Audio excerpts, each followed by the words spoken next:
Twitter, Instagram, YouTube, and all those good joints. Is Kev from Kevin's Corner, where I try to make sense out of nonsense. And I am back, man. Yeah, it's been a long time. I shouldn't have left you without a strong rhyme to step to. So, yeah, I'm back.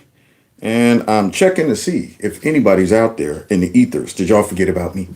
Did y'all say, you know what, maybe Kev disappeared? Whatever happened to that black guy who used to talk about politics and stuff?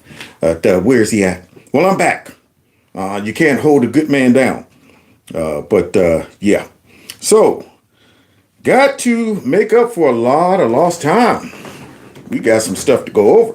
But I did give y'all a homework assignment where I uploaded a video clip of some of the clips we're going to be discussing.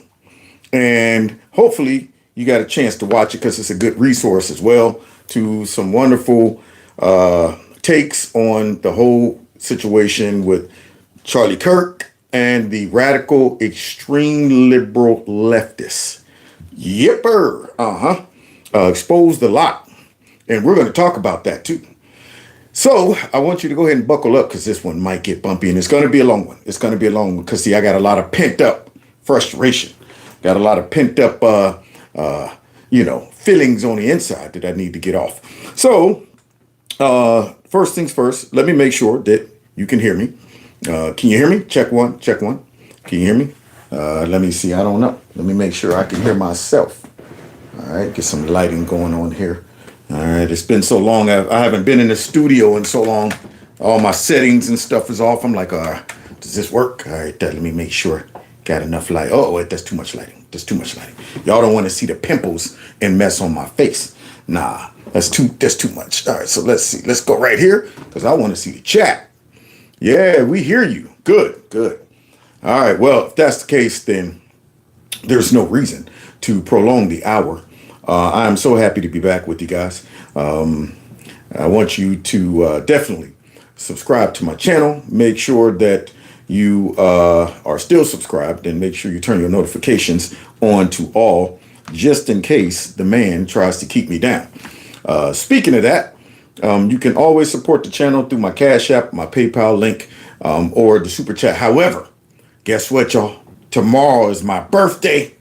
Yeah, man. And since I don't have y'all here personally to pin some dollars on my shirt, I mean, you can always just go ahead and support Kevin through his Cash App and his PayPal link, which will get to me a lot faster than YouTube and their games. Yeah, man. Considering I got stuff, I got bills too. I got bills. Yeah. So definitely, if you want to support the channel, I ain't gonna tell you how old I am, y'all. Yeah, tomorrow, I'll let you guess. See how many of you all remember how old I was the last year. Yeah, let you go ahead. Somebody say happy birthday, young man. Yeah, man. I'm feeling in my head I'm young. In my head I'm still young. I'm sitting there. Somebody said I don't have Cash App. You got PayPal? You got PayPal? The links are below. Man, how y'all guess it? Wait a minute. Maybe on my profile I might have messed. Somebody said 65. What? I hope I look this good at 65. Man. And if old man Teddy is a beacon of how I'm going to age, then I think I'll be okay. Old man Teddy, first of all, he didn't lose his hair, and I got questions about that. Why he get to keep his hair all the way? See, but nonetheless, old man Teddy didn't even start getting gray until he hit about 65, 70, and so I done already jacked up because I already got the gray going on. So hopefully I can keep it together up until my 60s. But good grief, 65, man, that's a big jump. The magic number, I think I saw two people guess it already, is, of course, 54. I'll be 54. And all I can say is watching the days go by. Every time I look in the mirror, all these lines on my face getting clearer. The past is gone. Yeah, buddy. But I'm thankful and blessed to be turning 54 because there have been a lot of people who did not make it to 54. One of them being the great man that we're going to be discussing this evening. When you think about life, you ask yourself, what is my purpose in life? It's sad to go through life and never figure out why you were here. I mean, there's some people who just live, they eat, they sleep, they poop, they pee, they take up space, oxygen, and tax dollars. And when they pass, you're like, well, what did they do? Did they impact anybody? Did they just go through life meandering about? Would anybody miss them? Would anybody say, man, you know what? Actually, this person did not impact me at all. In fact, they were drain on me. They were a pain in the butt. They were the person that's always, well, I need something and this and this and that, and I can't get right. But then, if you are a person of higher conscious and higher, social skills, you want to at least leave a mark. You say, you know what? I can't decide how I go out, but when I go out, I want people to look back and say, man, this person touched my life in a positive way. And as sad as Charlie's murder was, one thing that I know he's able to rest assured that he impacted millions and millions of people's lives. And even in his death, I think he's even impacting more people's lives. I hope that I go out in a way. I don't trust me. I ain't in no rush. I ain't in no rush. But I hope when I pass, regardless of how I pass, I hope that some people will be able to say, Kev did the best he could, and he impacted me in a positive way. I want good thoughts about me. I don't want people to say, man, this guy just came, he lived, he died. I don't want that. And so, I don't think the left has realized their celebration could be short-lived. I was thinking about that little cartoon, well, not cartoon, but remember that video of Charlie Bit Me with a little kid? Started off and he thought it was funny when he stuck his finger in his little brother's mouth talking about, and then Charlie bit down on that finger and he's like, ow, ow, ow, Charlie bit me. Yeah. I think that they might have started off with a premature celebration, not realizing that in death, Charlie's going to bite them on the butt. And we can see that it's already happening because so many people on the left or even moderates are starting to say the reaction to this horrific event has opened my eyes, and I don't think I could be a part of this party. I was sitting in the car with my good friend Clinton today, and we were talking about it. And, there were some things he was unfamiliar with about the Democrat Party. And I could tell he's definitely not okay with the party. But I even enlightened him on more things about the party that made him say, wow, really? Man, I didn't even know that. I'm not feeling that. I'm not feeling that. And anybody with a little bit of morality and common sense, after watching the people in your party that would go and vote for the same people you vote for, but they're so radical that they would celebrate such a horrific event, you got to ask yourself, are we the baddies? You got to ask yourself that. There's no way, if you are a person with a little bit of a conscience, can you sit back and overlook the people on your squad and then the people that you vote for who encourage those people on your squad to react this way and to think this way. You have to ask yourself, are we the baddies? And the answer is yes, but you don't have to stay that way. You don't have to be a part of the baddies. You can rethink it and say, let me get out of this crazy behind radical leftist party. And I hope they lose so many voters. And I think that Charlie Kirk and his passing is definitely going to have an impact on that. I loved his wife's speech and how at the end she said, if y'all think this is over, it's just begun. Yeah, buddy. So we're going to be discussing some of those things today. I did send out, I got me a gnat. Did I get him? These gnats are still out, man. It's still gnat season.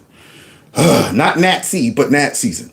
So anyway, we're going to be discussing those. And until I feel like my normal bubbly self, I definitely, thank you. Somebody said from England, you're a good fan. Thank you, wonderful.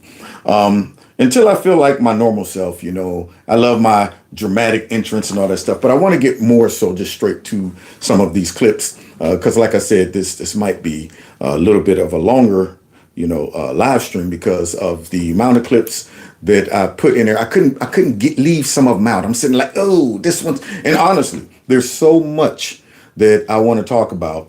And I'm going to have to break it up into sections because, I just watch videos all day long.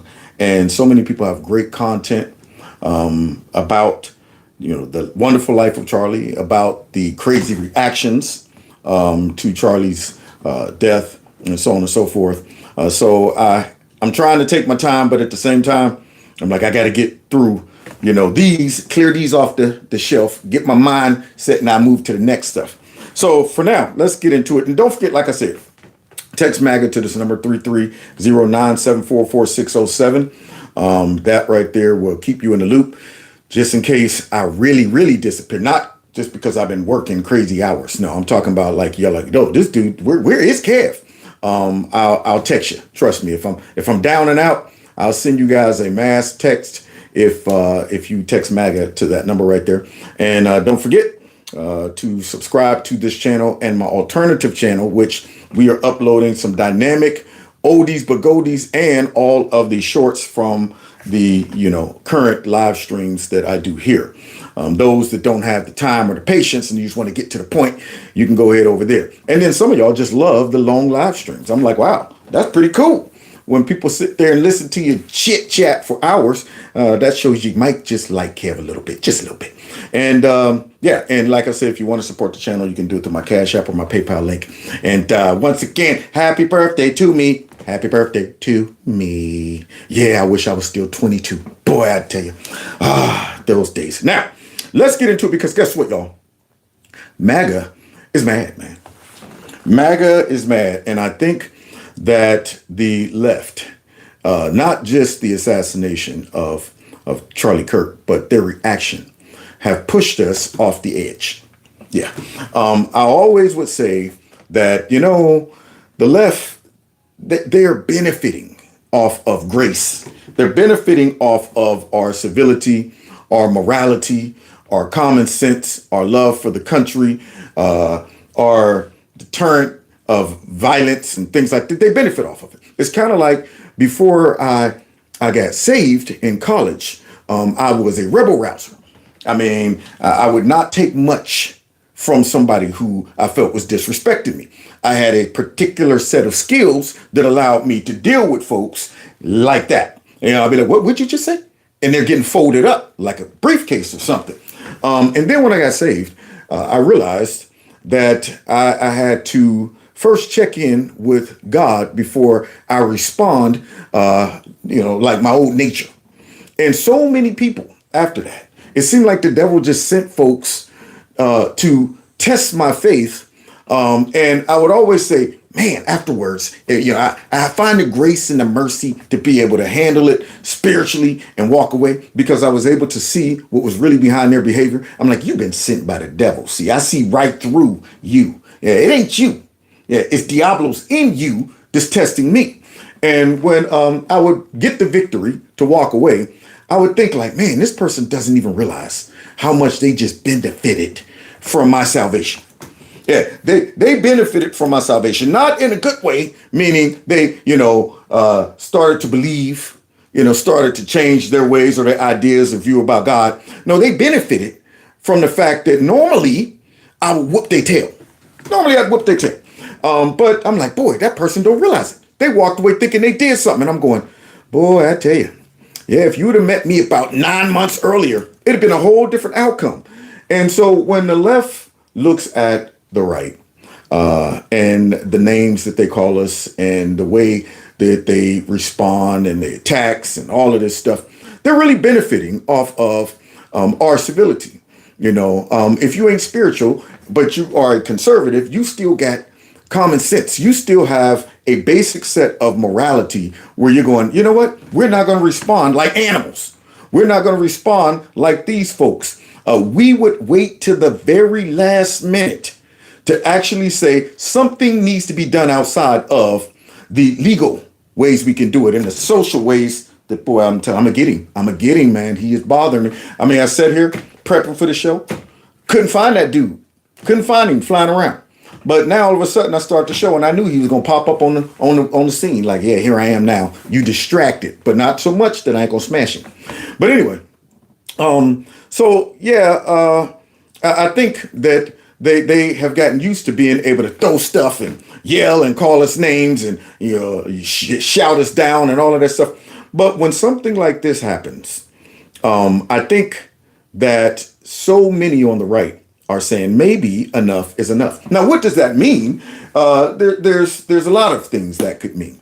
And I think Crowder, he did a wonderful job on Piers Morgan's show where he was talking about how we're not going to allow the left to just commit acts of violence without a severe response to their violence.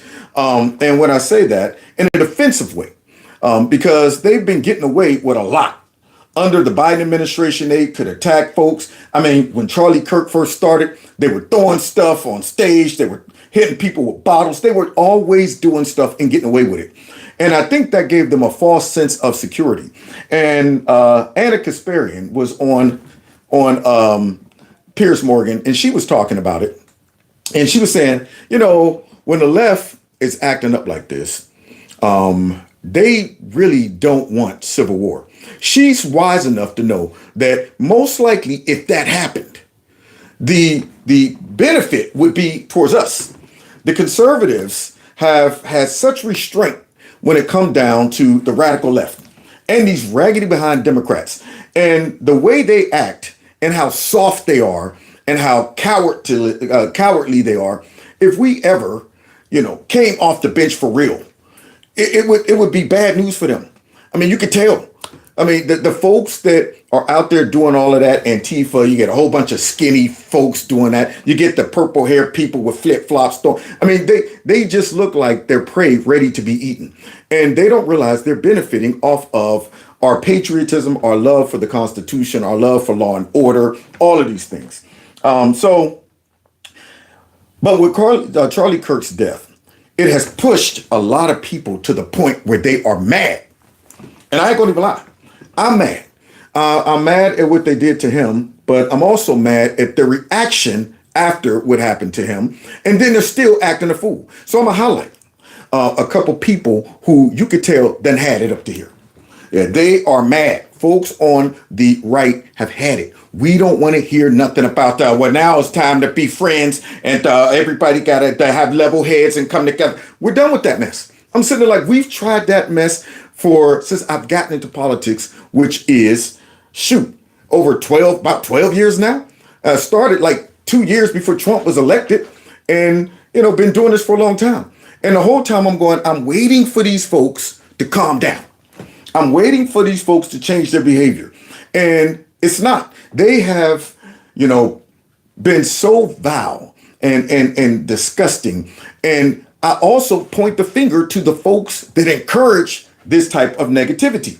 And so you can see through this live stream tonight, there are some folks that just like, man, you know what? I don't want to hear it. I don't want to hear you Democrats coming out giving us lip service, talking about somebody that, it's time now for everybody to calm down. I don't want to hear them coming out talking about there's, on both sides. I don't want to hear that mess no more. We're beyond that mess right now. It's kind of like when I said, if we win the House and we win the Senate and the presidency, we need to make change regardless of the whiners, regardless of all the complainers, regardless of all the protesters. Because guess what? They're going to whine anyway.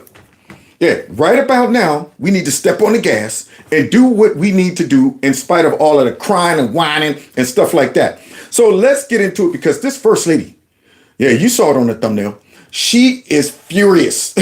I mean, you could feel the anger from her. And it took everything in me to kind of like blot out her curse words because you could feel it. It's like, if there was ever a time to drop the F-bomb, it's now. So let's go ahead and get into it. Check her out. This lady is furious.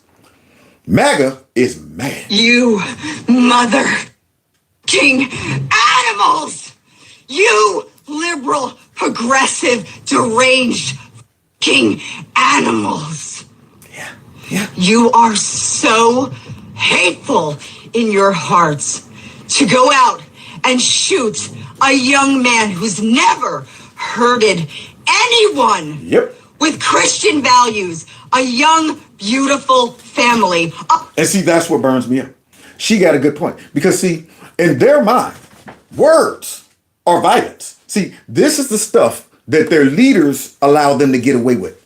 These are the narratives that their leaders don't check. In fact, they encourage them. They encourage them to buy into this fake idea that people who disagree with me, people who do not support my crazy ideology, their words are violent. Not only their words, but their silence is violence. We want complete complicity in every area of society.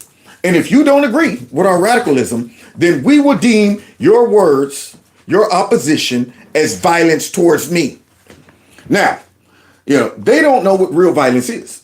See, when they have adopted this mentality that your words are violence, and we're sitting back like, what? I thought our words were just words. How about you outword me? How about you debate me? And that's off the table for them. In their mind, they're thinking, you already assaulted me. Yeah, and we're thinking, well, wait a minute, I didn't touch you. All I said was, I don't believe that men should be in girls' sports, or I don't believe kids should be whatever. And you know what? You're trying to unexist me. And that mess is supported by their leaders on their side.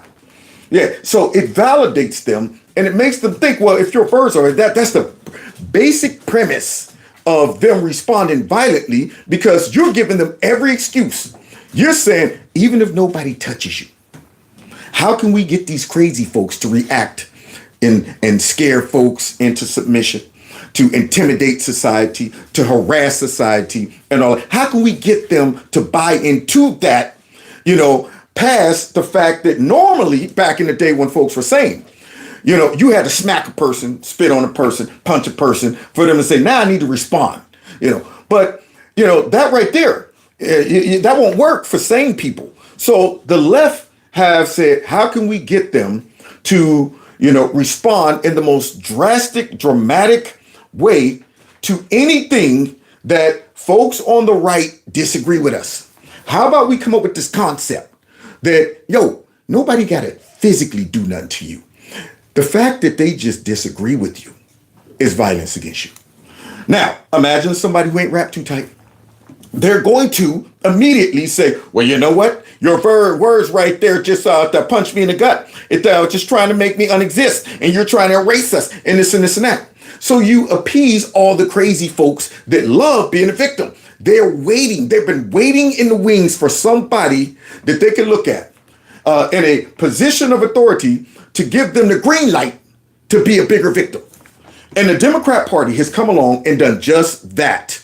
That's why they can't come out and condemn a lot of this stuff. So now what they've created is a lot of folks who lack a basic conscience. Even if you are not a Christian or whatever, God puts his conscience in us. Yeah, his basic conscience. You ain't got to have a Holy Ghost. You ain't got to be speaking in tongues and all of that stuff to have a conscience. That stuff is put in you just, as a default mechanism. That's why you don't have to teach a little kid, what a lie is. They'll figure it out and feel bad about it, feel guilty. You don't have to tell a little kid that, hey, this horrific murder that just took place is bad. Something about that, a kid will go, huh. But as you get older, if you get somebody coming in shearing your conscience, constantly wearing it down, constantly saying, you know what? I know at first you might have felt like, wow, the innocent person who didn't do nothing but just disagreed with me should not be killed. Then over time, it's like, well, wait a minute. Now this person is less of a person because people are telling me these people aren't like you. These folks are Nazis. These folks are, the worst of the worst. They're threatening your freedom, this and that. You bombard somebody's conscience with that for about 12 years straight. At some point, their conscience becomes dull. It becomes sheared to where now it goes from just saying, I disagree, to where I'm saying, I hope something bad happened to this person. Then from that, I'm celebrating something bad happening to that person. Now, this woman is calling these people animals. I mean, she's dead. She's like, you animals. Now, why do I agree with this? Well, because animals lack a conscience. Animals would do horrific things and they'll lick their paws without even caring about it. There was a show that I love. My favorite wild nature show was about these six lions, six brothers who got kicked out of the pride. And they went out there and they decided, we gonna stick together and we are gonna wreak havoc. They had cool names like, Mr. T, because he had, a mane with a little, thing on top of his head like Mr. T, like a mohawk. It was Pretty Boy and Kinky Tail and Rasta. It was six of these lions. And these lions went out and they wreaked havoc over the Serengeti. They took over so much territory. Never before have a group of lions wreaked so much destruction. And the one that was really bad was Mr. T. Mr. T was doing stuff that even other lions were going to do. You're going too far. I mean, you just went ahead and not only killed the cubs, but you ate them. Yeah, you just went ahead and it killed your own brother's cubs. He was horrible. But yet at the end, the lady who was commentating said people might have despised what Mr. T was doing, but actually Mr. T was being the best lion that he could be. Yeah, that lion did not care one bit. He would kill and he would eat and maim and attack and torture and get done and lick his paws and roar like, ah. Well, when you get folks out there that are operating like that, you're operating like an animal. When you can, sit back and hear about somebody being shot who never hurt nobody, no violence, no nothing, got a family, kids right in front of his kids, and you're out there celebrating that, you are operating like an animal. Yeah, animals don't stop for a second to feel bad about their kill, feel bad about, no, they don't have time for that. They don't have the same conscience as human beings. So when you now are able to respond like an animal would, where you like, I don't care, he deserved it, this and that. Yeah, you deserve being called an animal. That's what you deserve to be called. And I dare any of those animals to challenge me on this. A father, a husband, a friend, a son. You shot him. Why? Because you didn't agree with his politics? Because you didn't agree with his ideology? That's the reason why he deserves to die, you f***ing animals! There it is. That came from the gut. You effing animals. That's how I feel. As I watch all of these folks, dumb folks, see, and this is the problem with the left. They get complacent. Yeah, they're thinking that, you know what, everybody feels this way. I'm not going to be judged for my animalistic reaction. I'm not going to be judged for that. And then they start to disassociate themselves from reality because they're on a phone screen. They're doing it through a video. And this is the problem. It's kind of like when a cameraman is out in a war field and, he's disassociating himself from the reality of the danger. He's thinking, I'm protected through this lens. I'm able to film all the next, boom, you see the camera go down. Yeah, you're not immune from the results of your actions just because you're sitting there behind a keyboard or behind a camera, thinking that it's safe. I could go ahead and drop all of this crazy, nasty vitriol in response to this man's murder out there and nothing will happen to me. Yeah, I'm protected by the internets and all of that stuff. I'm protected by freedom of speech, but you're not protected by a raggedy behind character. So when this stuff gets back to your boss, who wants to work with the animal? That's my question. No wonder you're all getting fired. If I own a company and I see you responding like this, and I'm going, that's not natural. That's not a human reaction to seeing something so horrific or hearing about something like that. That's not a human reaction to say, you know what, he deserved it, regardless of his kids, regardless of his wife. Yeah, to react like that, I'm thinking, I don't know if I don't want you around me.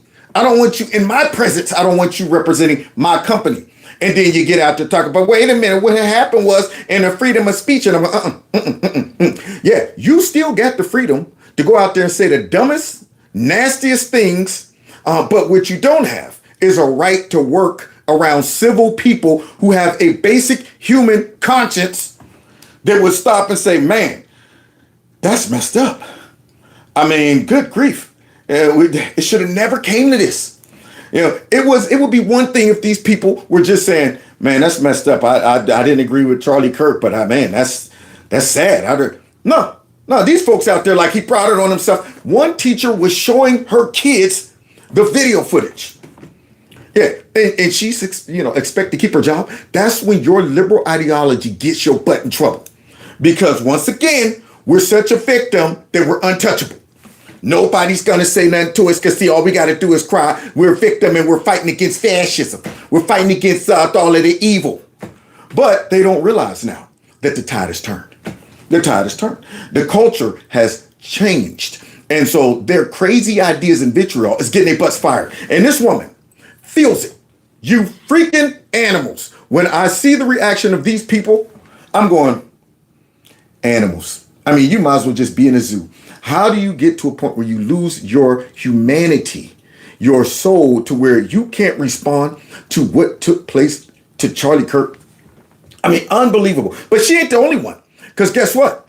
These people who's doing this and stuff, they had assistance. That's the focus of tonight's angle. Of the many disturbing aspects of this week's events is the fact that Charlie's suspected assassin, Tyler Robinson, didn't act alone. He had help, or at least inspiration. Oh, who could that be, Laura? Who could have assisted with that crazy, deranged young man? Well, let's go ahead and see who are the people out there calling everybody a fascist. Because, see, he put that on one of his bullets. See, catch fascists.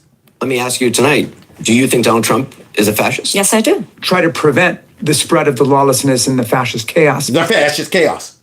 See, they know what they're doing. Somebody said you can't negotiate with animals. Bam! You're right. That's why they pushed us too far. We're beyond negotiating with these people now. Charlie Kirk tried to do that. He tried to sit down and talk. And now they showed us how they respond to talking. Yeah. Try talking to a lion if you get left on the Serengeti. And that bad boy come rolling up on that. Wait a minute. I love lions. I saw The Lion King several times. I know you're angry, but nope, doesn't work. Try doing it with a crocodile. I mean, these animals would tear you apart with no conscience.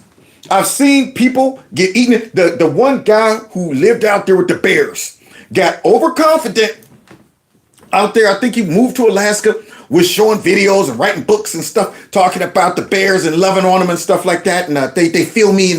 Got overconfident. Thought he could go ahead and negotiate with animals. And after a while, not only did it eat him, but it ate his girlfriend too, drug her into it. Drug her, made her buy into that crazy ideology that, don't worry about them. That you just got to understand them. And they both got eaten. Same thing. Liberalism, this radicalism is spreading all over the place to where they're dragging other folks in. Folks with weak minds, folks that just like, you know what, I don't want to be called a racist and a white supremacist, folks that are misinformed, folks that are just hearing fragments of what folks on the right are saying, and they only take it out of context, and all of a sudden they start to build this hate and stuff, and that it adds to the animal population. That's what it does. Yeah. So you cannot negotiate with animals, and you see it all the time. All of the videos where folks would be out on the street trying to have a conversation with these people. You think those people are trying to sit back and say, okay, I see your point. Now here's my point. And you know what? I can. No, they're shame. Get out of here, you fascist. We ain't Nazi, this and this and that. So I'm going, you know what? It's beyond talking. I can see you guys are damaged goods, So let's continue listening to the folks right here that are encouraging this type of animalistic behavior that's been unleashed against us. So when we say Donald Trump is a fascist, fascism, a huge component of fascism is uniting racism, bigotry, a form of racist nationalism. Look, racist nationalism. Yeah, just making up stuff. Yeah, this bubblehead right here, just out there when we say the fascist. I wonder if you can give us a definition of what a Democrat socialist is. That's what I want to know. Just because you put Democrat in the front, you think that's going to go ahead and absolve you of your socialist ideas and activities. So Bubble One out there talking about, when we say the fascists, we're talking about racism and all this stuff that we hear them say anyway about the Republican Party and conservatives. I mean, just because you put fascism on it, everything else, it's that they're racist, they're misogynist, they're xenophobic, they're homophobic, they're all of these things. They hate the black history, they love slavery, all of the stuff they say. And then, of course, just to put the cherry on top, and that's fascism. You don't know what fascism is. Yeah, all of these dummies that's claiming that Trump's a fascist, we're fascists, and all this stuff, never lived in a fascist regime ever. Why is it that, Lily Tang, the Chinese lady who actually lived under fascism, is saying they don't know what they're talking about? Why is it that they're siding with Trump? Folks that come from real fascist regimes are saying Trump is the furthest thing from a fascist. Okay? It's these dummies over here that's labeling him a fascist that we got to worry about. So now, look at this. Here's the assistance, y'all. No one has ever been more dangerous to this country than Donald Trump, and he is a fascist to his core. See? You see? There you go. But see, those are old clips. Those are old clips. See? And these are the same dummies that'll get out there and say, no, Donald Trump's the one always saying stuff, and we need to, but look, they're still doing it. Look at these dumb Democrats in this performance that they put on just the other day in front of ICE. Listen to this. Now, all of these impressionable people out there that think Donald Trump is overstepping his boundaries and he's getting rid of folks and unexisting them. Listen to this. Mess. Knocking and requesting our right as government officials to review the conditions. See that? You see the stuff? See, this is the stuff coming out of the Democrat Party. All of these raggedy behind Democrats show up at an ICE facility and just want to get in right there. Just want to get in. Got that doom, doom, doom, doom, doom, doom, doom. Y'all got the cameras on us? Y'all got the cameras on us? Because we're going to really go in on saying the ICE, they're wearing masks and they're doing this and this is fascism. This is the stuff that gets Molotov cocktails thrown at people. These are the activities that if dumb people are watching you and you're not really being honest about what ICE is doing and what Trump is doing, then they might buy into, they're unexisting, these people. These people didn't do nothing. So now, let's go ahead and watch their performance, y'all, because that's all it is to them. The problem is their dumb supporters can't discern that these are all actors. You're making it dangerous for yourself and everyone else. Dangerous people in here. What if there's a fire? What if there's a fire? So ICE don't want them in there, y'all. Yeah, they taped up the door. You're endangering people in there. What if there's a fire? Like they really care. All performance. Just like them getting up all the time talking about the white supremacists, the white nationalists, and all performance. See, and the sad part is dangerous performance. Imagine these so-called leaders doing this kind of crap for 12 years straight. I mean, that's a long time to be bombarded with this type of propaganda if you're not a strong-minded person to where you end up succumbing to all of this mess, and then now you out there singing songs. Attempting the door. Huge fire hazard. There's fire hazard. I'm for one, face us all. Say it loud, say it clear. Immigrants are welcome here. Say it loud. Do you hear the passion in their voice? Do they sound sincere? Say it loud, say it clear. Immigrants are welcome here. Stupid stuff like that. See, this is the stuff. Because now, we're not just folks who want law and order and a solid border. Nah, we hate immigrants. Yeah, we don't want immigrants here. Now, if they were being honest, they would say, well, conservatives welcome immigrants to come to the country legally. But they're not doing that. This is the stuff that sets the scene for craziness. See, so now immigrants are welcome here. And of course, because we don't want illegal immigrants here, then we're what? Xenophobic? That we're fascists. And of course, they're going to drop it out there again. You would think they would learn after what took place with Charlie Kirk, but not them. Say it loud, say it clear. Immigrants are welcome here. Say it loud. A mother and it's gone on Look at this. for too long and it's gone on for too long and it's gone on. See, performance. You don't think they rehearsed this mess before they got there? All right, that we're going to do this. We know we're not going to get in, but what we're going to do is we're going to bring out this ice thing, and we're going to sit down in Indian style, crisscross applesauce. Here's our little songs we're going to be singing. And then I'm going to give a little speech, y'all, demonizing Trump and ICE. Far too long, we are the people who agree. We want justice for our neighbors. One, we are the people. Look at that. These are just the worst. These folks right here. I mean, how can anybody in their right mind take these idiots seriously? Coming up with chants. One, we are the two. We are. Who's doing this? Who's coming up with this? This is the stuff they put their time into. Immigrants are welcome here. How about you focus on the American people? But guess what? You can't do that. See, you're trying to replace them, and you ain't got time to really appeal to our intellect. So what do? Let's go ahead and throw a dragnet out to all of the victims, all of the crazies, all of the folks that don't realize we are actors. We'll do that because we ain't got time to convince them why we're out here begging for immigrants, illegal immigrants, to stay in our country. Up, with liberation. Up, with liberation. One.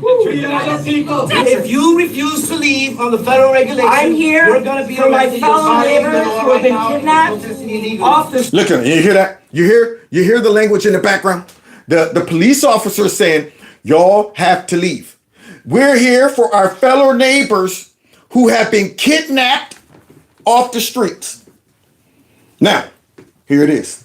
I'm the dumb liberal. I'm the bleeding heart liberal. What? Donald Trump is sending people to kidnap my neighbors? You see how deceptive these folks are? I'm here. Yeah, you don't want to hear the cop tell y'all to leave. So you want to speak over the cop, talking about why you're here. For your fellow neighbors. They're not your neighbors. Yeah, Trump's not violating anybody's civil liberties. None of that. But here they are. We're here for our fellow neighbors. It disgusts me, man. These people, I want them destroyed, not physically, but at the ballot box. They need to be punished into non-existence. Streets being led by a fascist president. You hear that? Did y'all hear? You hear him drop it out there? Because see, that right there, that ignites the craze. It's like a wick. We're here to defy a fascist president. Fascist president. What makes him fascist? Please give us an example. How does this line up with all of the other fascist regimes that we have witnessed down through history?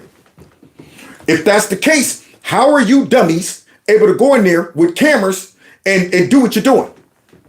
Pretty sure Hitler wouldn't allow this to happen, but here they are. Look, this is what they wanted right here.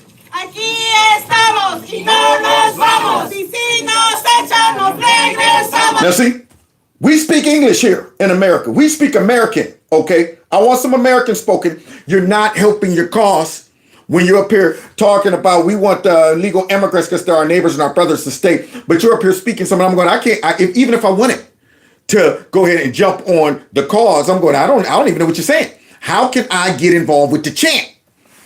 How about you give me some English? And these dummies just learned probably the last bit of that Spanish chant she's doing, and that's it. They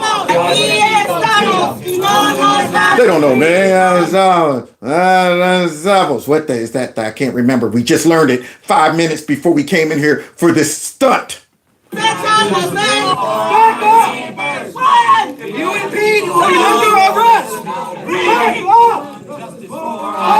Listen to him. For our neighbors, one. For our neighbors. They're not your neighbors. Yeah, and you just want those cameras on you.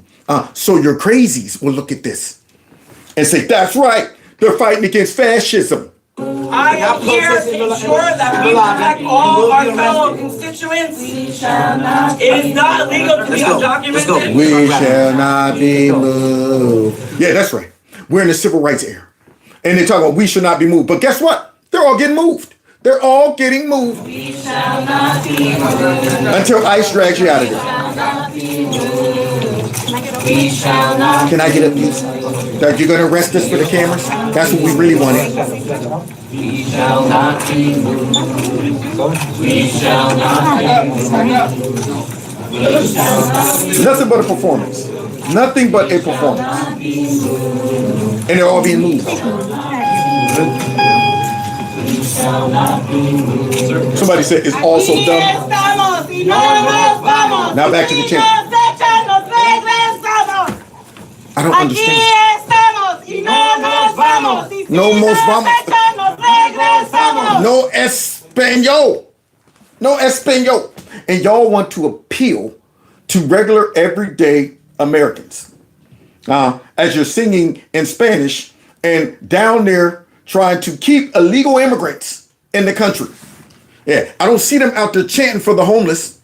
I don't see them going into inner cities where all of the real action taking place with all of those black folks that they claim they love are being killed. But now you go in here chanting. Why don't you go into the inner city of Chicago and chant stuff? That's right. Stop the violence. No more killing. Why aren't you doing that? Because you don't care about them. See? Aquí estamos y no nos vamos. Y si nos echan, nos regresamos. No que prendo. Look at that. Now see, I hope that this right here don't just, they walk them out and let them go. I hope they don't do that. I'm hoping that they take their bus down and say, all right, book them, Daniel, for trespassing. Make it hurt. Twist it. See, don't just go stick it in, turn it, and pull it out. Yeah, I want them to feel it. Because, see, we know that's what they wanted right there. They went in there and they're like, okay, we're going to stay here, be annoying, loud, and abrupt the flow of things until they go ahead and arrest us. Then we can say we're the victims. Look at us. We were fighting for you guys. Because don't worry. Soon as they walk us out the building, they'll let us go anyway. No, I hope they take them straight down there and say, all right, these people were trespassing. Book them for trespassing. Whatever the fine is, whatever. One. Look at this. Two.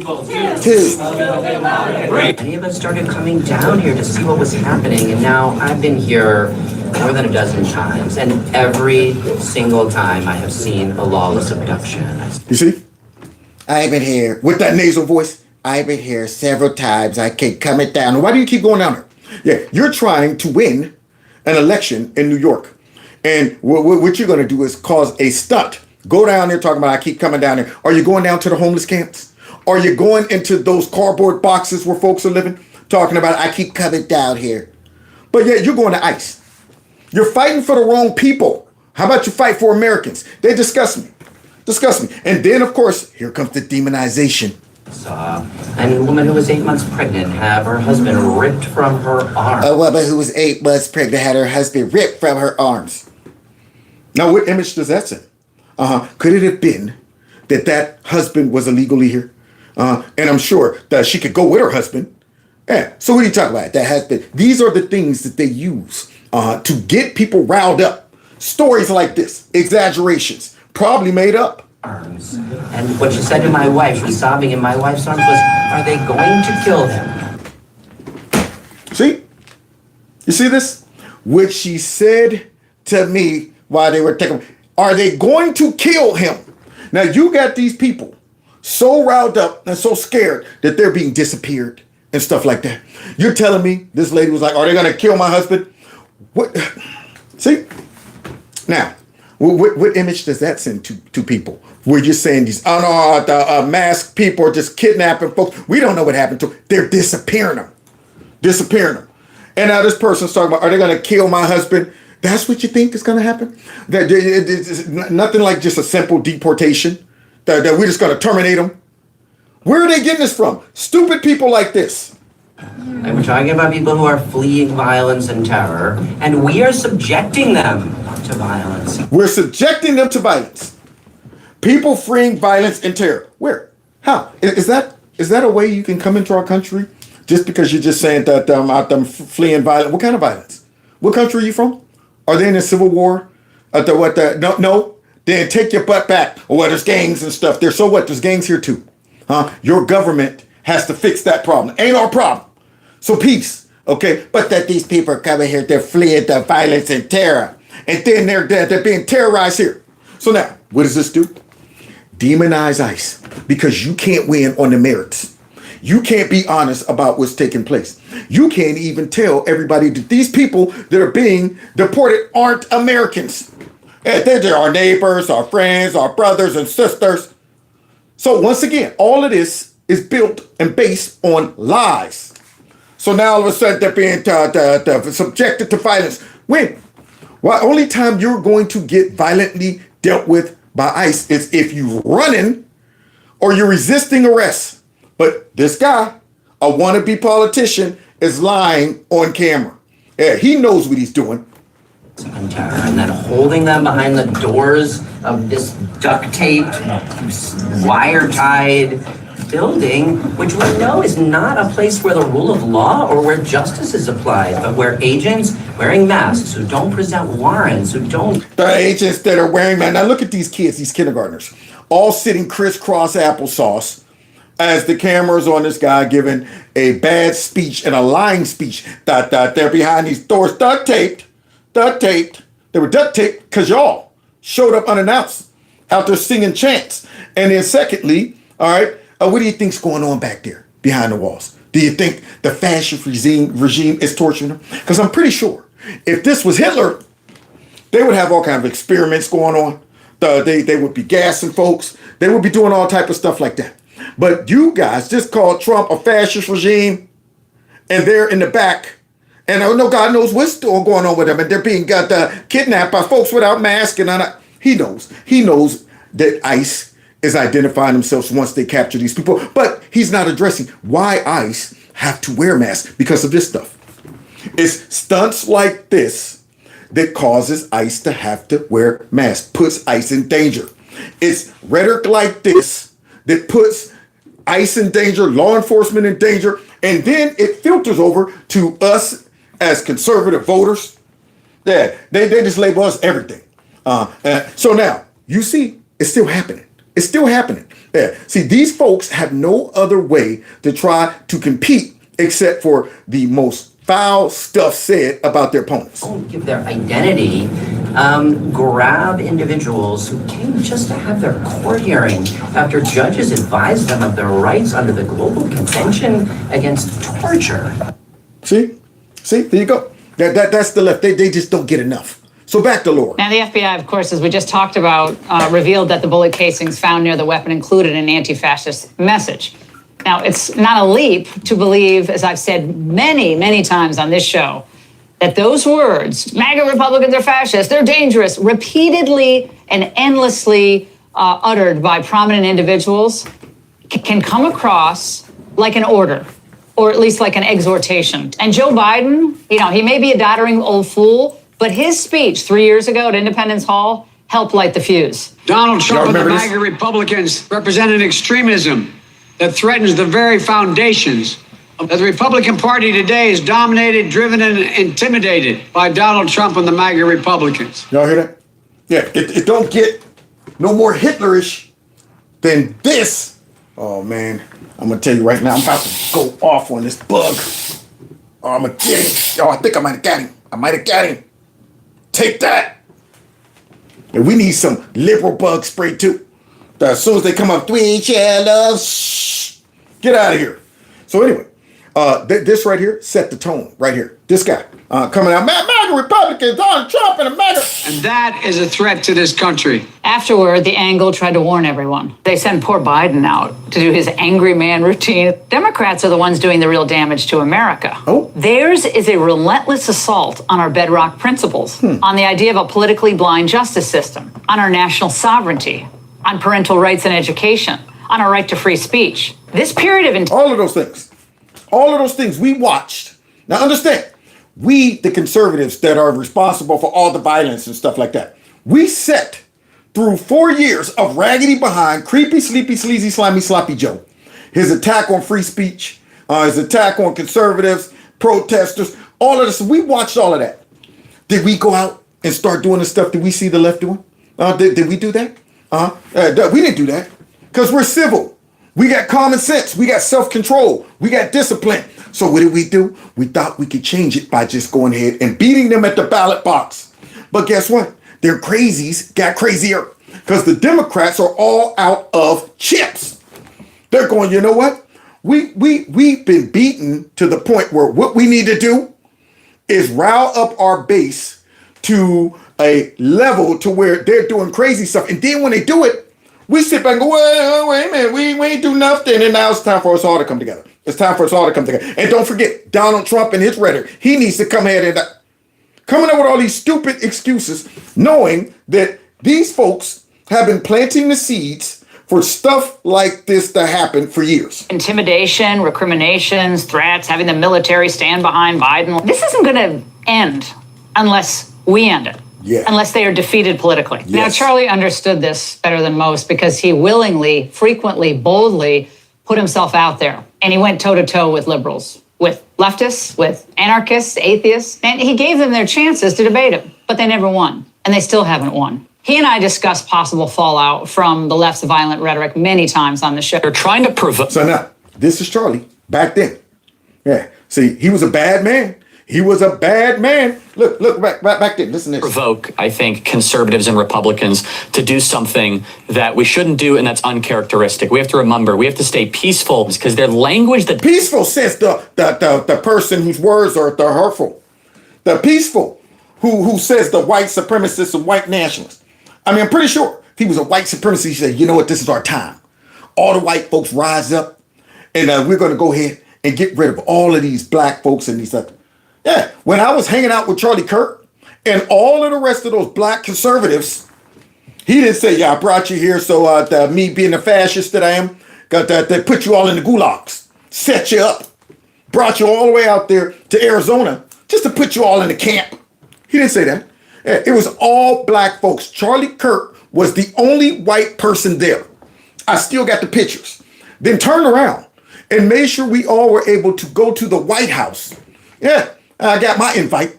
Yeah, all black folks all over the place. Nothing but the sapphire everywhere in that joint.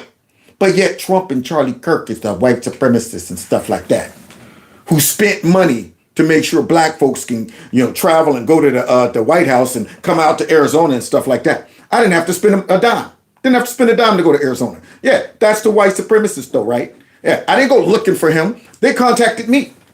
But yet, he's the white supremacist. See, these dummies out there, man, who done bought into this crap, and we're going to see a couple of them. The Democrats are using seems to almost try to get Republicans and get grassroots activists just to say, I'm mad as heck and I'm not going to take it any longer. You're starting to see the Democrats really act as if it's the last gasp of a dying regime. We have to remember that the more that we focus on these issues, the more we organize, the more they're going to be threatened, and their language, I'm afraid, is only going to get more outrageous. More outrageous. He called it.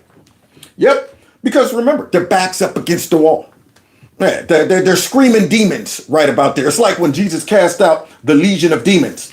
Yeah, they thought they had it hidden until they realized the jig was up. Then all of a sudden, now they're coming out screaming. Yeah, they couldn't contain it no more. They couldn't, suppress it and fool folks no more. And once he called them out and exposed them, shine a light on them, they're like, oh, shoot. Now we got to go ahead and scream and kick and all of that stuff. Same thing with these Democrats. They're like, man, we are losing, so we got to turn it up. Yeah, we know that Trump is not the Nazi. He's not a... No, we know that. We know that. But we're going to tell all the dummies that he is. Because we're at a point where our party is dying. Our ideas suck. Our policies suck.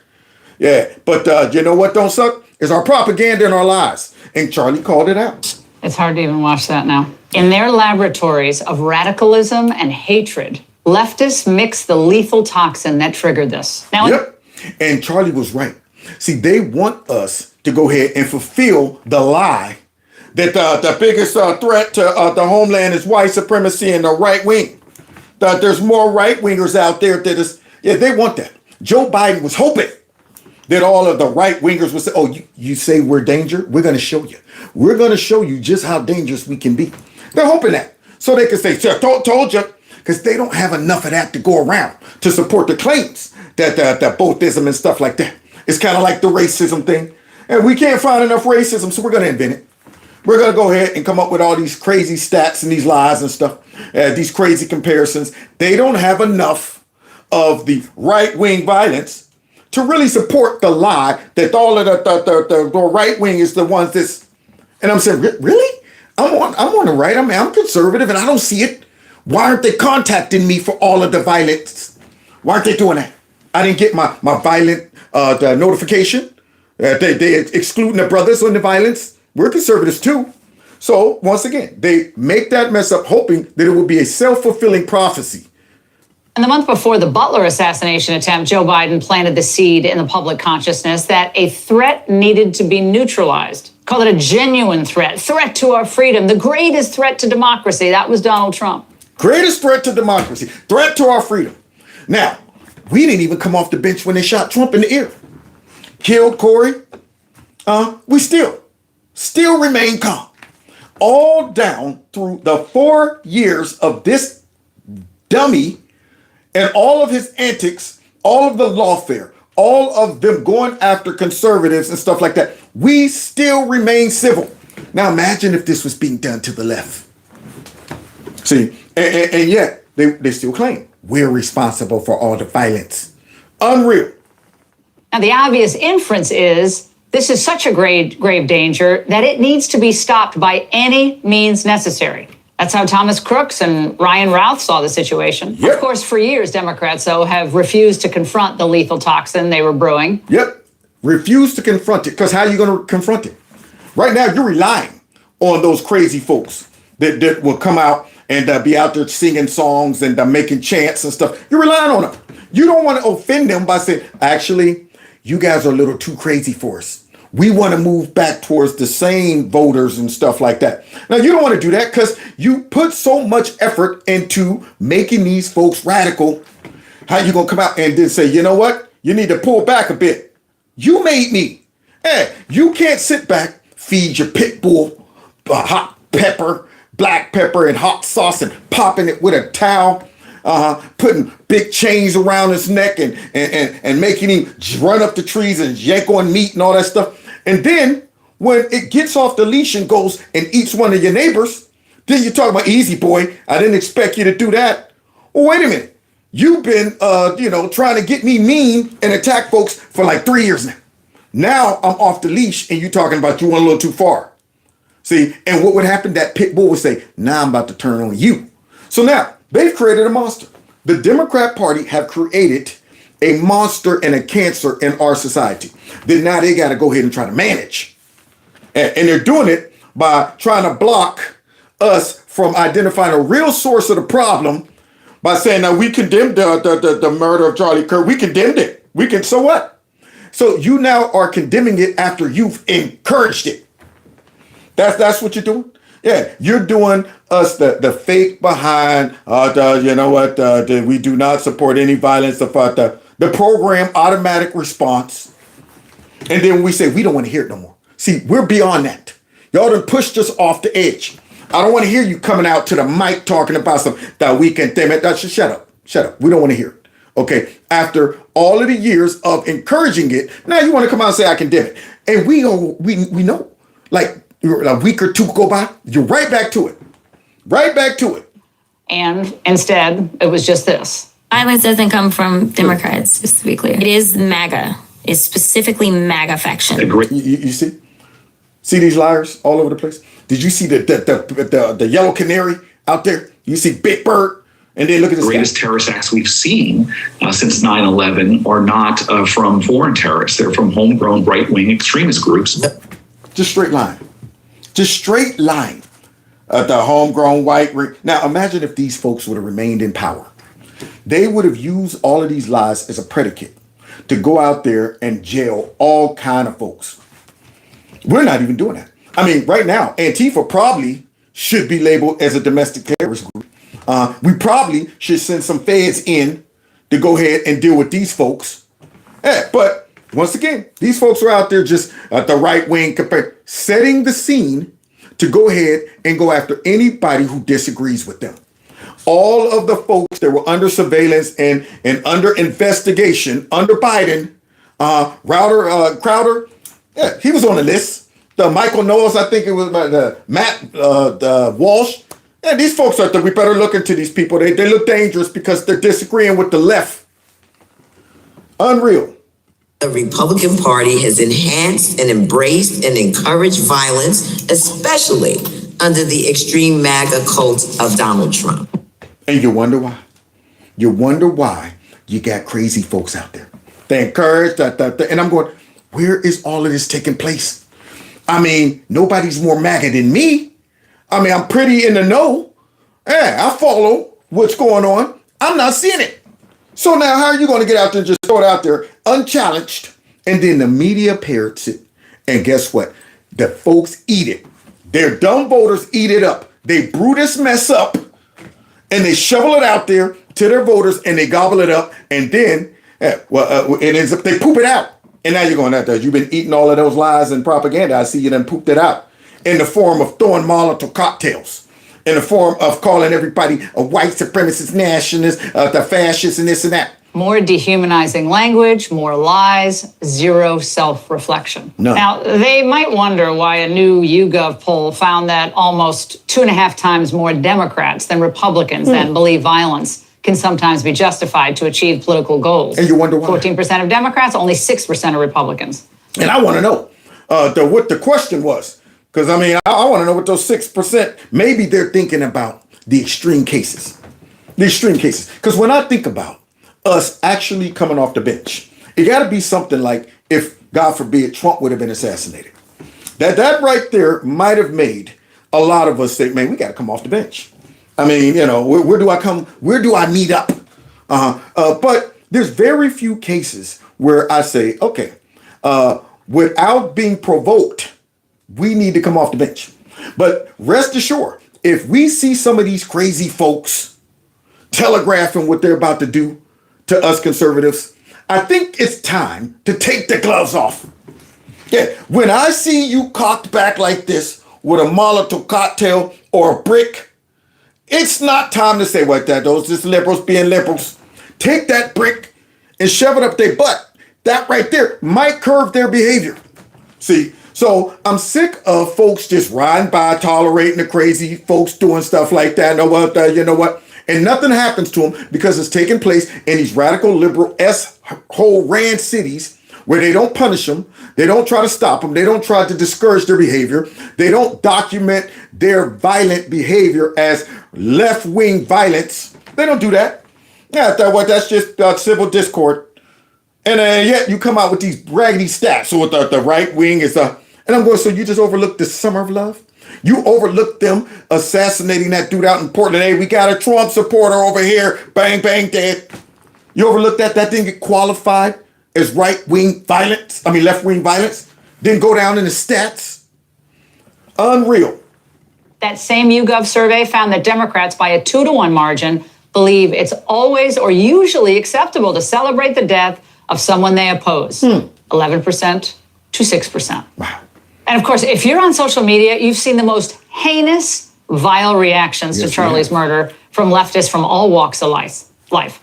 And some of the most disturbing reactions, I believe they came from professors and teachers. These people shouldn't be within 100 yards of anyone wanting to learn. No way, no how. And I hope they all get fired. See, then once again, you got that echo chamber where these folks have lost all of their civility. Yeah, they are so, crazy in their thinking and their conscience is so shared. They thought that, I could share my sentiments about this with my friends. There it is. Don't worry. We still own the culture right about now. Don't worry. We'll be celebrated and protected by the Biden administration or, the Democrats in power or corporate companies that are afraid to offend the radical left. We're still protected by that. And got out there. And really what this did is it exposed all of the crazy people. It exposed the cancer that we have in our society.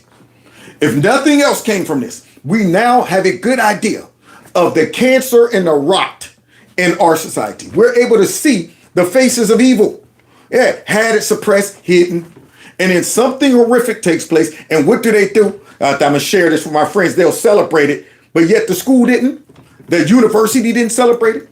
Yeah, the folks who said, oh, you think you're being smart? Yeah, we got a video here of a professor saying this and this and that. And it's a new sheriff in town. And all of these people, we're going to have to let you go. They're all shocked. I guarantee you. All shocked because they think that this should be a normal reaction to a man being assassinated for just his speech. They're probably going, what'd I do? You know it's bad when you have become so messed up in your conscience that a foul act and a foul response to something makes you go, oh, so the problem, what? You have no idea? You have no idea why you got fired? Take this character, Melvin Earl Valaver Jr. After Charlie was assassinated, he posted, "Today is one of the most beautiful days ever. This was such a beautiful day." Then he reacted to another comment that Charlie was an old-looking 31-year-old by saying that racism and white supremacy age you. This is just despicable. After a wave of complaints, the president of the university condemned the comments as deeply inappropriate, but the non-tenured ghoul from Clemson University has still not been fired. And they need to. They need to put the pressure on him. Once again, I don't want animals teaching the kids. See, that's how I look at it. If you ain't got enough of a conscience to say, man, that was messed up, I condemn that. Yeah, you're in the category as an animal. You're like what that lady said in the beginning of my video. You effing animals. There it is. So why do we have these animals in the classroom? Showing the kids snuff videos, celebrating it, justifying it, and thinking that you know what, yeah, this right here makes sense. If nothing more, shut your mouth. These folks have been unleashed to the point where they don't even stop for a second and say, wait, how's this going to come out? How's this going to be perceived? What could be the reaction to this? No, they were waiting for an opportunity to express all their hate. And they saw an opportunity and, oh, I'm all on this. I can't miss this opportunity. But guess what you're now missing? Money as you're getting fired. Look, these people, healthcare workers, this reveals more about them than it would ever reveal about anyone they were criticizing. Yeah, because all of these healthcare workers who's supposed to be doing no harm, saving lives, out there cheering for this, celebrating it. Now I gotta worry if I come into the emergency room, this guy right here has a laceration, he needs a blood transfusion, he needs this and that, and I got a MAGA hat on or a Make America Great Again shirt on. Now I gotta worry. I gotta worry about, are you gonna let me bleed out? Are you going to do the best to save my life? Or are you going to say that's one less MAGA folk, one less fascist, one less racist, one less sellout? Are you going to do that? See, this right here exposes all of the areas that the rot has taken place in. All up in the medical industry. And Senator Chris Murphy, who has just killed his presidential ambitions, was egging this all on just a few days ago before Charlie's assassination. Let's see. Our only opportunity, our only chance to save our democracy. No. What you're trying to say, you nasty, stinking Democrat, it's the only way to save the Democrat Party, because the democracy is not at threat. Our republic is fine. It's operating like it should. We're not a democracy, okay? We're not mob rule. But the only way save our democracy. No, the only way to save the raggedy behind Democrat Party is to radicalize your base. Is to fight fire with fire right now. We're in a war right now to save this country. And so you have to be willing to do whatever is necessary in order to save the country. Whatever is necessary in order to save the country. Then what does that mean? Fill in the blanks, crazies. There you go. Yeah, you leave that open-ended statement up to crazies. Just like telling your kid, well, you know what? I'm going to leave you at home for a couple of days. Now, you know what? You got to do what you got to do. Just make good choices. What? I got the freedom to fill in the blanks. I got the freedom to make the decisions. I'm too young, and I don't have a higher level of conscience and thinking. I'm going to make bad choices. I'm going to read into what you're telling me that I can do whatever I want because Dad's gone, and he said, hey, do whatever you want to do. You know what? Just make sure that. So these folks out here, drop that out there. And I'm saying, so one, you're lying to them about our democracy and we got to save this. No, you're trying to save your own party, your own butts. And number two, what are you talking about? Yeah, we got to all do what we got to do. So, hey, whenever you do what you think you got to do, that it's up to you. But afterwards, then I'm going to go out there while I do not condone. Fight fire with fire. Do whatever is necessary. Well, we know what that means. Yeah. We know what it meant to the people who carry out violence. After Butler, he knew how sad, young, confused, angry men could take that. They took it as a go command. Today, Nancy Pelosi brushed off the idea that Democrats bore any responsibility for this. Y'all ready? Y'all ready for nasty? Yeah, the Democrats didn't bear no responsibility here. People don't have any intention of saying something that's going to lead to something dangerous, but we cannot take responsibility for the minds that are out there. And so we can't take responsibility for the minds that are out there? Are you serious? So wait a minute. When Trump said, walk over to the Capitol and peacefully let your voices be heard. But all of a sudden, now, Trump's words encouraged the violence and stuff like that. Wait, I thought that, you know what, you can't be responsible for the way people interpret the... even though Trump was very, specific, to peacefully walk over and let your voices be heard. But somehow, his words are responsible for January 6th. But now that these folks are out here shooting, these folks are out here thinking that we're victims and we're trying to save our democracy. Now all of a sudden, we can't be responsible for what people think and say and how they interpret. Only when the Democrats say crazy things. Now all of a sudden, hey, ain't on us. How they hear it. Last April, Charlie wrote on X about another poll that showed 48% of liberals said it would be at least somewhat justified to kill Elon Musk. Wow. Stunning. And 55% said the same about Donald Trump. No. Wow. And yet we're supposed to live peacefully with these people. See, that's the problem. I'm almost feeling like Marjorie Taylor Greene. She's saying we just need a divorce. Go ahead, split up, and let the crazies just be as crazy as they want. Form Crazy Town, form Liberal Land. They can do all of that. They can all go ahead and bathe in purple and orange and green and stuff hair. They can all get their man buns and their open-toe sandals. Let the men get in girl sports and beat up on folks. Run your raggedy liberal land the way you want to, but leave us be. Leave us be. That's where I'm at right about now. See? So I'm telling you, the culture needs to change to the point where these folks go back into hiding. Yeah, that's what needs to happen. So here's some stats that the Democrats, they don't want to own this. They're not excited about these numbers right here. I wonder why. I wonder why they're not touting these numbers. None of us could believe it. Charlie decried this assassination culture, as he called it, that was infecting the leftist mindset. The left is being whipped into a violent frenzy, he wrote. Any setback, whether losing an election or losing a court case, justifies a maximally violent response. Yep. Because that's their interpretation of a loss.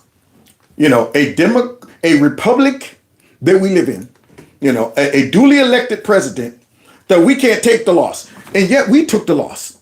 And we knew something funny and fishy went on with Creepy Sleepy, but we still took the loss. We still said, okay, all right, I know what happened, but don't worry, guys. Yeah, we're going to get them next time, but not the left. They don't respond like that. Yeah, their response is, let's go to DEFCON 5. We lost. We're losing the culture. All of these things. So what we're going to do is turn up the rhetoric to the point where our crazies do crazy things. Do crazy things. So, yeah, Laura, they did have help. That shooter had a lot of help. Hey, you know who helped them? A bunch of raggedy politicians and the fake news talking about the trans community is under attack. The LGBT community is under attack because the folks don't want them to go into schools and read these books to them and encouraging to get the kids all feeling a certain way. Folks don't want that. Folks don't want these kids getting, transitioned when they don't want that. So therefore, you know what? That's harm. That's harm. You're responsible for all these folks and all that stuff right there is what encouraged a person who ain't wrapped too tight to become radicalized.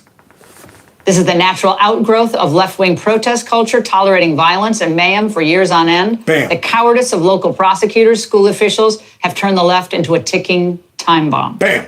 Because, see, they should have been checking this mess when Trump ran and won the first time. And Antifa was all out there acting a fool, showing up on college campuses, attacking. I remember seeing them right after Trump won, tear up New York, on Washington, I think it was. Yeah, they're up there tearing up, they're breaking windows and stuff like that during the inauguration. And I'm watching this stuff and I'm going, nobody's going to do nothing about this. Nobody's going to get with these little raggedy ninjas running around. They got their faces covered. They're in all black. And I'm going, what did you do? These some bootleg ninjas? What would somebody arrest these folks?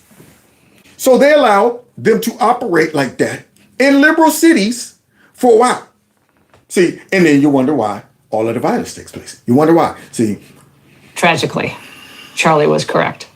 Brother Charlie. And look at this. My favorite preacher right here. Look at this. He keeps it real. Because see, I got some video clips of some stinking preachers who had the nerve to come out there and spread more lies about Charlie because they're more interested in the Democrat Party and blackness than they are the truth. But not him. Check it out. Charlie got murdered, assassinated a few days ago. But the truth is, he was assassinated a few years ago. Once we begin to put people in office who demonize their political opponents. So you might have pulled the trigger yourself. Who demonize political opponents. Who call political opponents enemies. Hitler. Yep. A threat to democracy. Who say because we disagree, if you see someone, walk up to them and if they're eating in a restaurant, tell them they're not welcome, get in their face. When you start saying stuff like that, calling your political opponents Nazis, fascists, stuff like that, well, sooner or later, a kook, a crazy person is going to hear that. And then... Yep. I am going to make it. I think he's in North Carolina, to Bishop Wooden's church one day. I got to do it. I got to do it. Yeah, he's been dead on for years. And I love the way he makes sure his congregation is aware of this craziness that's going on. Because see, just because you're in church, if you see a spiritual battle taking place in politics, you can't just overlook that. You know why? Because guess what? The Antichrist is going to come through, politics. Hey, you can't sit back and say, well, you know what? I'm not going to keep because you know what? You'll end up with a whole congregation of angry, misinformed, the most likely, I'm talking about the black church right now, folks that are hypersensitive to all these narratives of racism that will put their religion aside so they can make themselves feel like, I'm fighting against because we're still in the civil rights and all of that. So he makes sure he keeps them informed of what's going on. And he preached it perfectly. Yeah. These folks who have been out there calling Charlie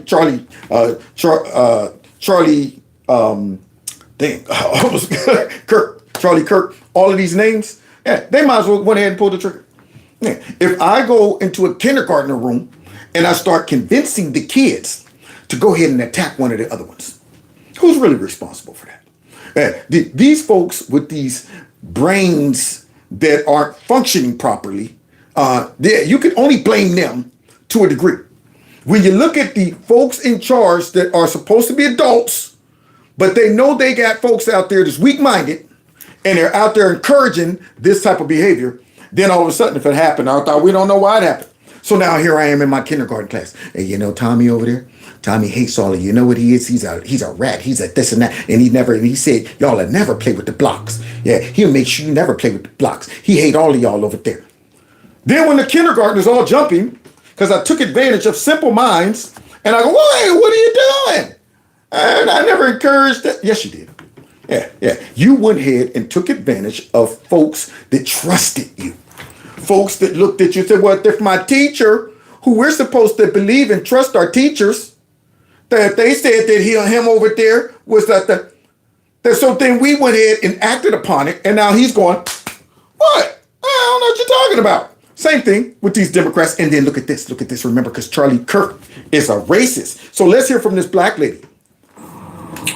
Anybody, especially black people, that are saying Charlie Kirk was racist and was not for black people and did not know black people, I am 100% convinced that you have never sat through a full debate of his or watched any of his debates with a sound understanding. Girl, I want to shower you with diamonds and pearls. Hey, how you like this? I just had an ant walk right up my phone. I'm sitting like, what is an ant doing in here? Out of all the places that the ant can be, how did that ant work his way all the way up to my studio upstairs and end up on my phone? You ain't got nothing else to do what were you looking for, ant? It was a big black ant. Big black ant. I'm going, what are you doing up here on my phone? Well, I mean, what? There's some honey on it? What? What the heck? Anyway, I got distracted by the big black ant. Then I'm going, is that an ant? Anyway, but he's no longer with us, though. He's no longer with us. So now, this woman right here, she starts off by saying, you know what? Any dummies out there that's just getting sound bites? Because I've been hearing so many people, didn't Charlie Trump say that the women are dumb and black women can? And I'm going to see. Yeah, you're on TikTok. You're listening to these dummies who are just dropping some statements out there out of context. And all you got to do is just go and watch the whole context. Black people are always so quick to want to be the victim of a situation that they can't thrive. And this is one of the things that Charlie Kirk was exposing to black people. Mm-hmm. We have such a cap on us because we think we're limited, because we're black, or because we're women, and because we think our ancestors, whatever they went through, is still impacting us today. But we are not there anymore. Yeah, but you got Democrats to say we are. And that's why so many black folks fall for the okie doke and still vote for these raggedy folks. Yeah, because they're telling you, you know what, this is like Jim Crow 2.0. Trump's trying to erase the history of slavery. Yeah, Trump's a white supremacist. Charlie Kirk's a white supremacist. You got Democrats out there going into black churches, and these sorry behind black preachers are letting them come up in there and push their political propaganda. Yeah, there you go. That's what you got. Go ahead, sister, preach. Charlie Kirk wasn't saying that we didn't need or black problems didn't matter. He was saying, hey, you're not a slave anymore, and there are no more laws that are holding you back. What? You mean ain't nothing holding us back? So you're telling me, young, smart, intelligent black lady, that a lot of black people are operating like the elephant. Like the elephant. Yeah, when they're a baby elephant, you put that chain on the ankle, and every time they try to get loose, more they struggle, they realize, man, I can't get loose. And they get to the point where you no longer have to put that chain on their ankle. Now you got a full-grown elephant that can't escape, and all you got to do is put a rope around that ankle. And that elephant don't even try anymore. It just says, you know what? I'm accepting my fate. Can't get right. Big and as strong as it is. If it just says, you know what? I'm going to try one more time to get free. Free, gone. But they're trapped in their mind. And so they go ahead and accept their fate. I got to stay here with this around my ankle. And I'm going, you don't realize how big you are. You don't realize how strong. It's just a little rope on your ankle. No. I can't get loose. It's been like this for years. So go ahead. Keep the rope around the ankle, dumb black folks. Much as I love them, I see it all the time. Oh, you can't get nothing in this world. The white man ain't going to let you. And that you can't do what a white person can do. You should get up and go and try these methods and become somebody. One thing we got to understand is life is hard. Yeah. And we don't need handouts. Handouts is making people weak and sensitive. That's why this man was just killed over mere opinions. Yep. Handouts. Yeah. We just had a lady at my job. Came in as a temp. Worked her way to become a real employee. She was a line operator and then quit because her government assistance. She was where they found out she was working a job. And I'm like, this is a good job. This job is giving you all the benefits you need. I mean, what else can the government, what is the government giving you that this job ain't giving you? But the mind. See, it was the mind. I can't, will I leave my security? They said they're going to take away my government assistance and quit. I'm going, good grief. See, that's the mentality that keeps folks down. Unbelievable. And they are making sure that they give that incentive. What? You trying to better your situation? First of all, you could only make so much. Okay. And that secondly, no men in that crib. Now, we'll keep you on the teat of the government. But you can't go too far. See, we'll give you just enough to survive, but not enough to thrive. Having an opinion. This man never said nothing racist or hated or hateful towards black people. No, I followed this man very closely and watched many of his debates, and I stand in agreement with a lot of the things that he say. And I really, if I disagree with anything, it was so small I can't even think about nothing I disagree with. Now look at that. Coming from a black person who's informed, who actually watched what Charlie Kirk was saying. See, not one of these dudes who just get on TikTok and listen to Destiny and there's somebody out there stupid. Charlie Kirk was a white supremacist. He supported this and that. And I just hate that we are people who are so quick to be controlled by the word racism that just one little clip misrepresenting what somebody said is all we need to throw somebody under the bus. Go on, girl. Now, wait. What party uses racism to weaponize, to whip black folks into a frenzy? What party is constantly throwing out racist?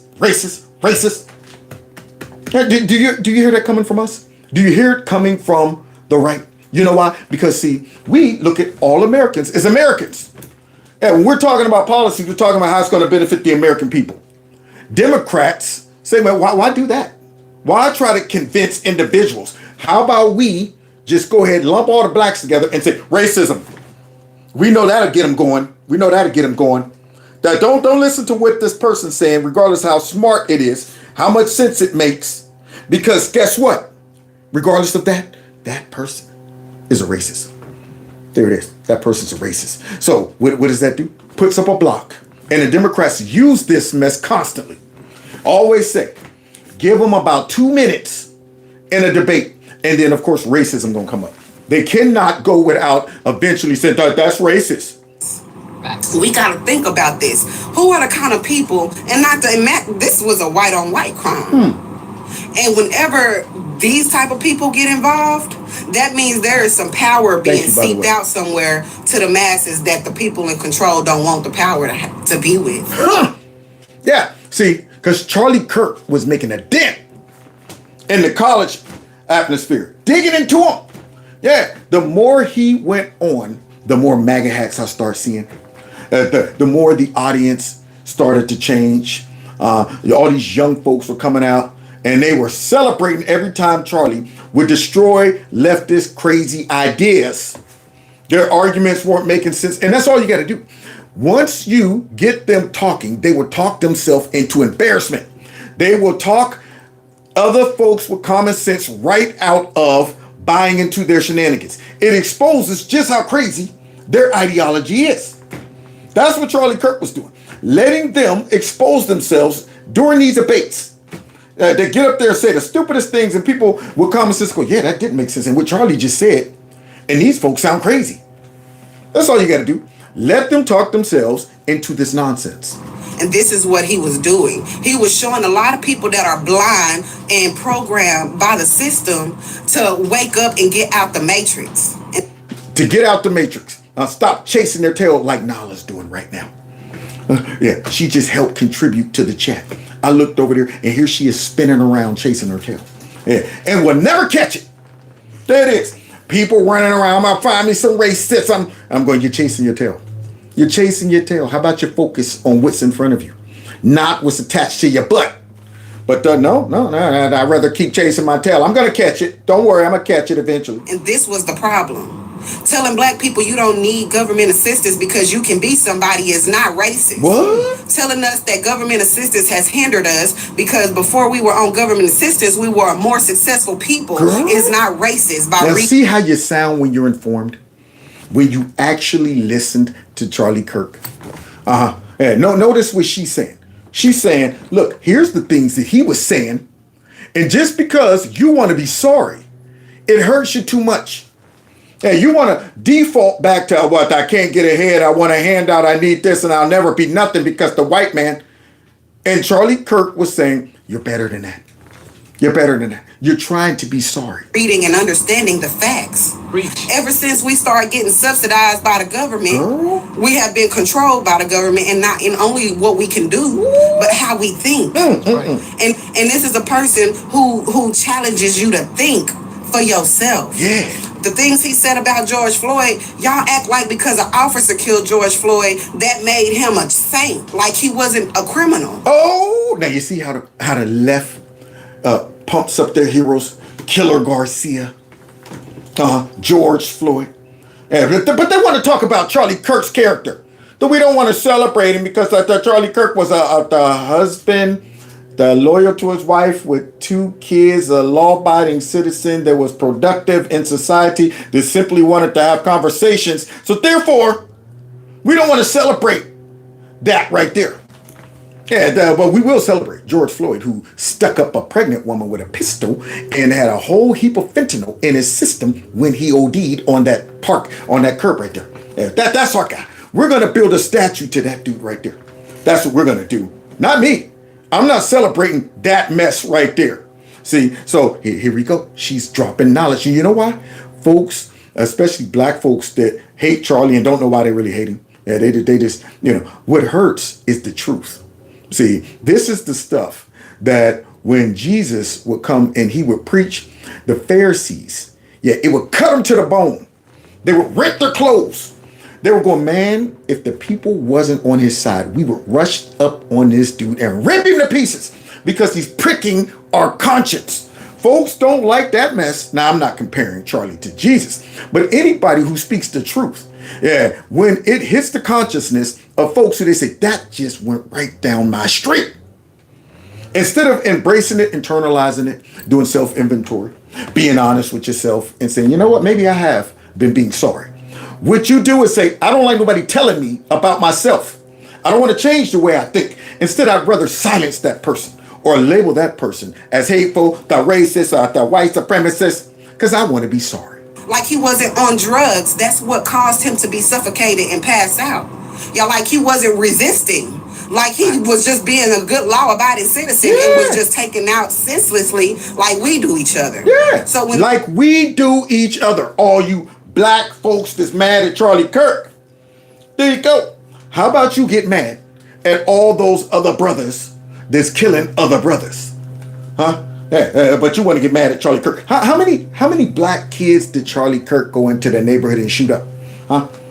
How many of those folks? Nobody? But yet y'all, Charlie Kirk was dangerous and he was what? When they're pointing out this stuff, y'all don't like nobody telling y'all the truth. Bam! Black people don't want to hear the truth because we benefit off of not working and being lazy off of government assistance and stuff. One thing Charlie Kirk also said was that the black people want to become better, we're going to have to stop celebrating crime and murder. Ooh. Our culture is destruction. Ooh. Our culture is destruction. And it ain't nothing we can do or say to change that. Everything we have from the women in our idolization groups, Beyonce, Summer Walker, SZA, Cardi B, Sexy Red, all of them are horrible examples of how to be as a woman. Oh, Shama. He come aside. That's right. That's worth speaking in somebody's tongues. So now, you hear that? See, now it's coming from a black person. Now imagine if Charlie Kirk said that. Your examples in your neighborhood and culture are horrible. What? You don't know black folks, you don't know black culture. But it's true. See, it's true. And that's how you come up with the narrative that Charlie Kirk is racist because he told the truth about that stuff. But yet, this black woman is saying the same thing. And if you're honest as a black person, you're able to recognize that we glorify some of the worst examples ever and the worst behaviors ever. That's how we are, man. We black. I mean, from the rooter to the tutor, even when it come down to eating. You know how we do it, man. You know, we got to have hot sauce on everything and we fry everything. Put that popsicle in that bacon grease over there. Fry up that popsicle. Everything must be fried. And I'm going, sheesh. Maybe we should pull back a little on the grease and the fry. Hey, man, we black. That's what we do. I'm like, see, there you go. Yeah, you'll be black to the end, even if it's to your detriment, right? Even if you're not able to say, hey, my feet are tingling in the middle of the night for a reason. Yeah, you gonna let your blackness get your leg amputated? The same thing with the NBA young boy, Lil Baby, Da Baby, Lil Wayne, Baby, P. Diddy. All of those are examples of how to be a terrible person. And what he is saying is get these examples from in front of you and your kids so that y'all can thrive. Yes. Also, let's work on building the family back. One of the things that destroyed the family was removing a father out the home. Woo-wee. Now, imagine if these words that she's talking about didn't come from Charlie Kirk. Imagine if they just watched this black lady say this, they would all be going, yeah, she does got a point. I mean, you know what? Black folks need it. But then as soon as you say, Charlie Kirk said this, what? That dude has no right to tell the truth about black people and black culture. That is, surely it's coming from a place of racism. See, this is how you get the dummies to expose their dumb. Same thing with Trump. You start talking about some policies that Trump supports without saying it's coming from Trump. Folks be like, hey, I feel you, man. You know, next year, yeah, that's the, you know, the MAGA movement. Trump, you know, he supports it. What, Trump? Oh, but then, nope, that common sense just went right out the window because of Trump.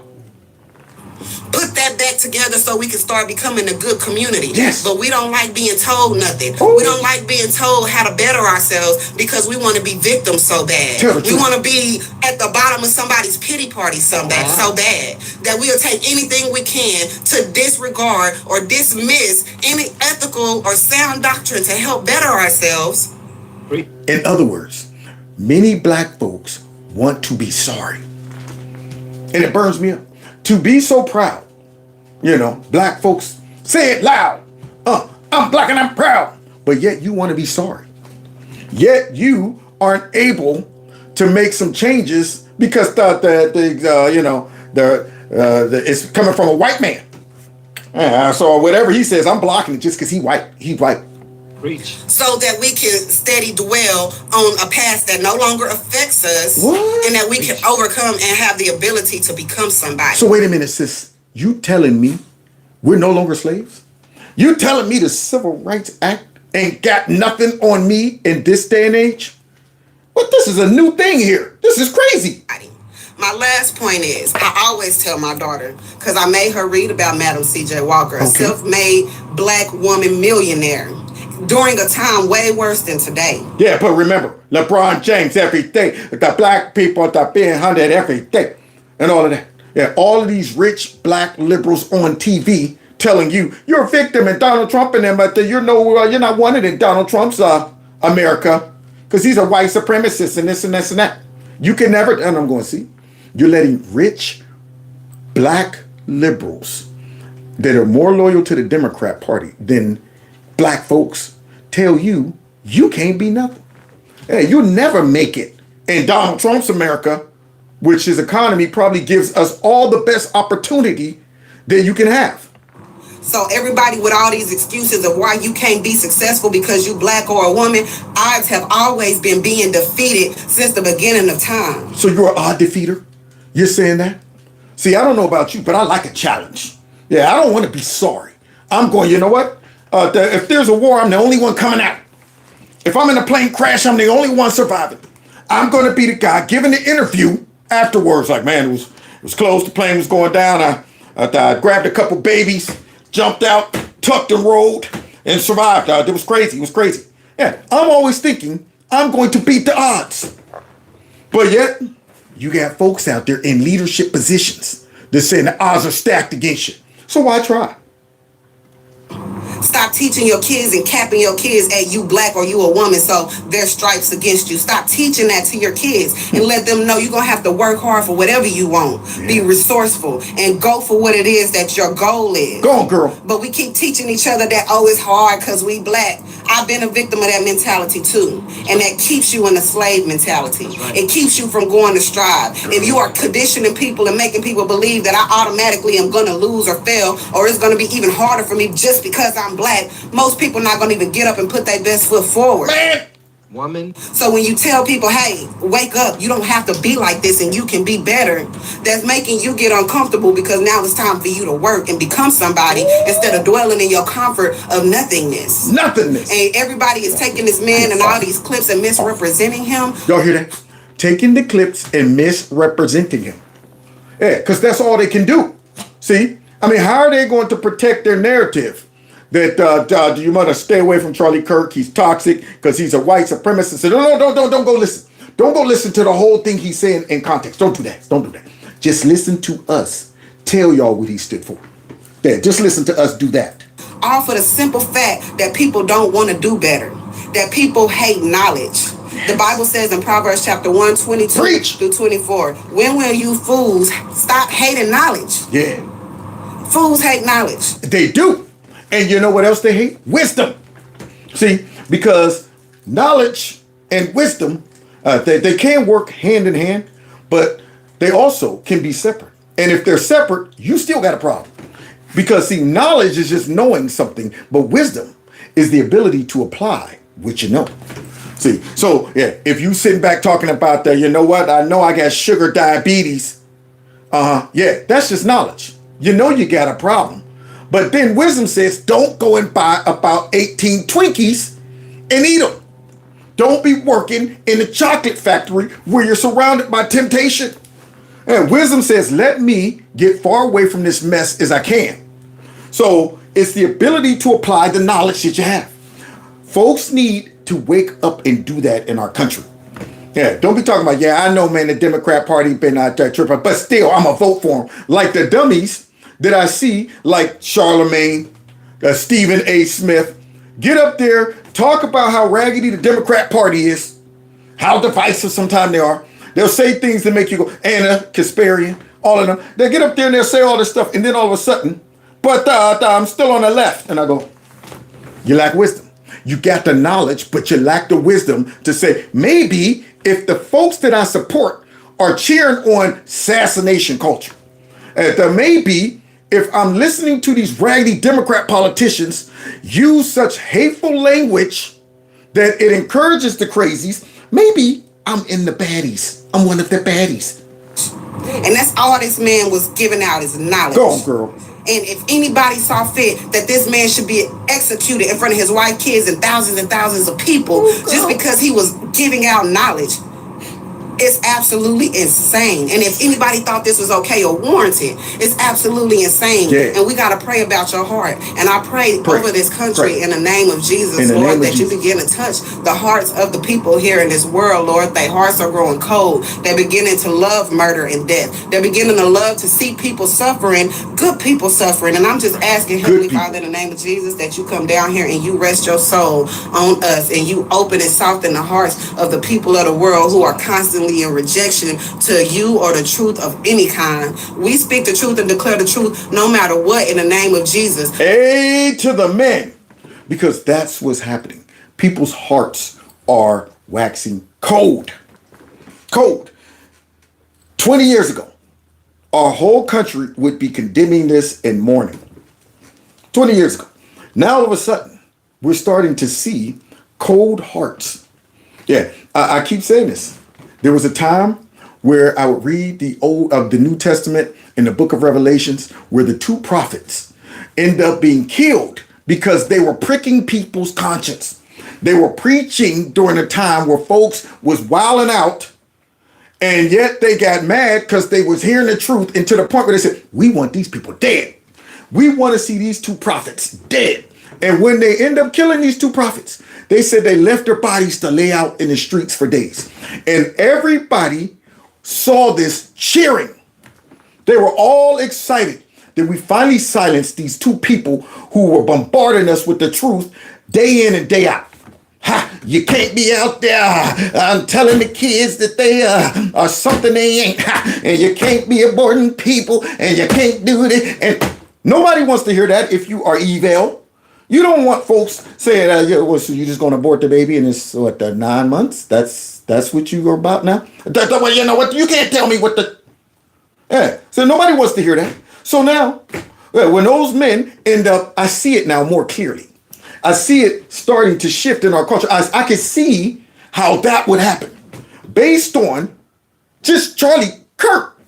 If Charlie Kirk has been killed and he hasn't even reached everybody, you know what I'm saying? But yet, all of these people celebrate it. They're excited about it. I'm saying, is it such a far leap to see that in the book of Revelations, when these two men are preaching to the point where all of the evil folks are going, man, I can't take another word from these people. If they tell me one more again that I need to change what's on the inside, I'm going to lose it. And when they die, all those folks going to cheer. Yeah, they said the whole world will see them. And we're living in a time where the whole world can do it. Everybody got access to see what took place with Charlie.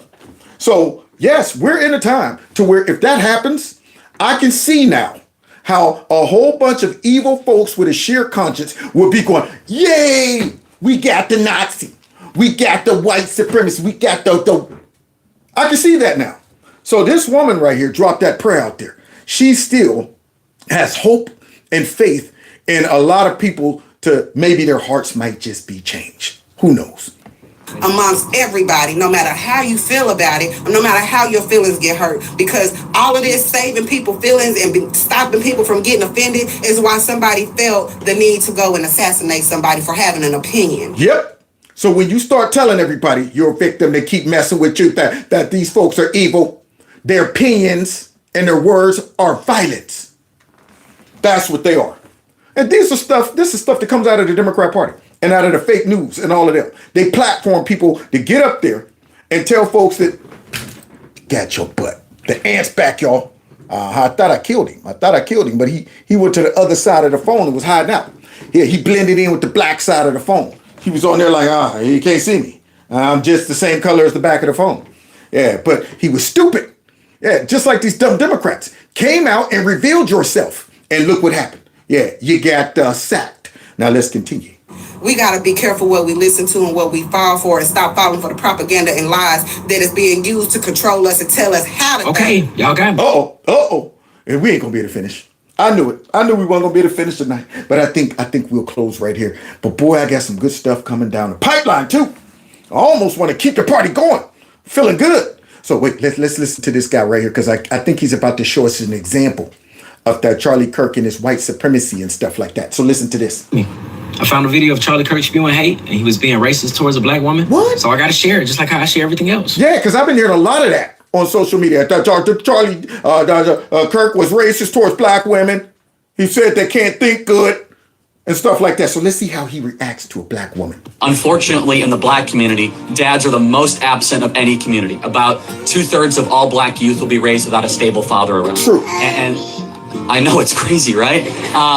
And that little precious angel of yours deserves to have a father around. What? Wait a minute. The white supremacists, that first of all just stated a fact and then called that little black baby a precious angel. You telling me this white supremacist set aside all of that white supremacy and that racism? He should be excited about the black community killing itself.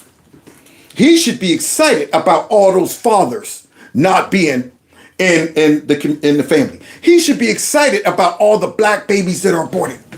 I mean, you would think that. Because remember, guys, they're telling you this man right here is a white supremacist. He shouldn't even be talking and trying to coach this woman up on, hey, this right here can help your community. This right here will be good for... You shouldn't even be talking about... You should be going, yeah, y'all keep shaking your booties, dropping down, getting your eagles on, having a whole bunch of kids you can't take care of. Fathers, hey, look, do what you got to do, man. Drop them buns off and go out and kick it.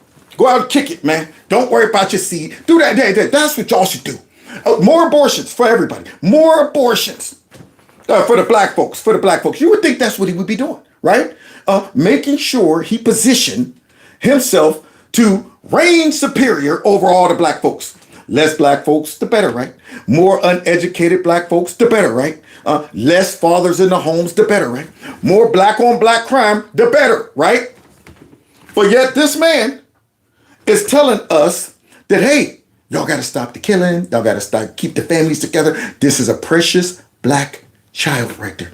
But yet he's a racist, though, remember? For sons, it's different things. For a daughter, that's a father figure to look up to say that is how a man should act, and someone that I ought to one day marry, someone that will protect me from a vicious world, and someone that makes me understand what strength and not brutality looks like. Sounds racist to me, right? You hear all these wonderful things he's suggesting and saying to this black lady and her daughter right there. They're bona fide racist. What justice but not revenge looks like. To have a father figure is a silent way of forming a child to be a mature citizen. And unfortunately, as we remove dads from families, government has come in and has taken the place. So some people need help and they need social assistance. All of that should be about incentivizing the dad staying around, not the dad leaving. Unfortunately, with welfare, you can get more money for single mother assistance. And so you see that, black lady? That's very true. See, this right here is what, a black person or any person with common sense should be saying when they hear the truth. Here's Charlie Kirk just saying nothing but the truth. And her heart is open to where she's like, yeah, that's true. Yeah. And you don't think I know that? I had a cousin who I helped move to Cincinnati. She had 7 kids. 7 kids. Her house that they gave her through government assistance doubled mine. 4 stories, balcony, everything. I'm going, wait a minute. You ain't even got a job. Yeah, I know. Government assistance. But don't let her get married. All that goes away. All that goes away. And because you got 7 kids, more money for you. That's not including the food, little extra cheese, extra cash for you too, along with a $2,000 a month payment for that big fat house that you was living in. Better than mine. Yeah, so I get it. Yeah, as long as you stay connected to the system, long as you keep voting for folks to say, oh, you're a victim, but we'll take care of you. Right? You agree. We're actually subsidizing single motherhood more than we are subsidizing family formation. The number one objective of any social welfare program should be how do we keep the family together and put dads back in the family. Now he's talking to black folks. The demographic that has the least amount of fathers in the family. You would think he would be misleading this woman. You would think he'd say, you know what, you're better off without a man in your life. Let your kids stay out all night, run down and do those the smash and grabs. Let them go ahead and stay out in Chicago on top of the cars, shaking their booties and stuff like that. Yeah. Subject them to potential gun violence in the hood. Don't try to get out the hood. Don't try to get out the hood. Stay right where you are.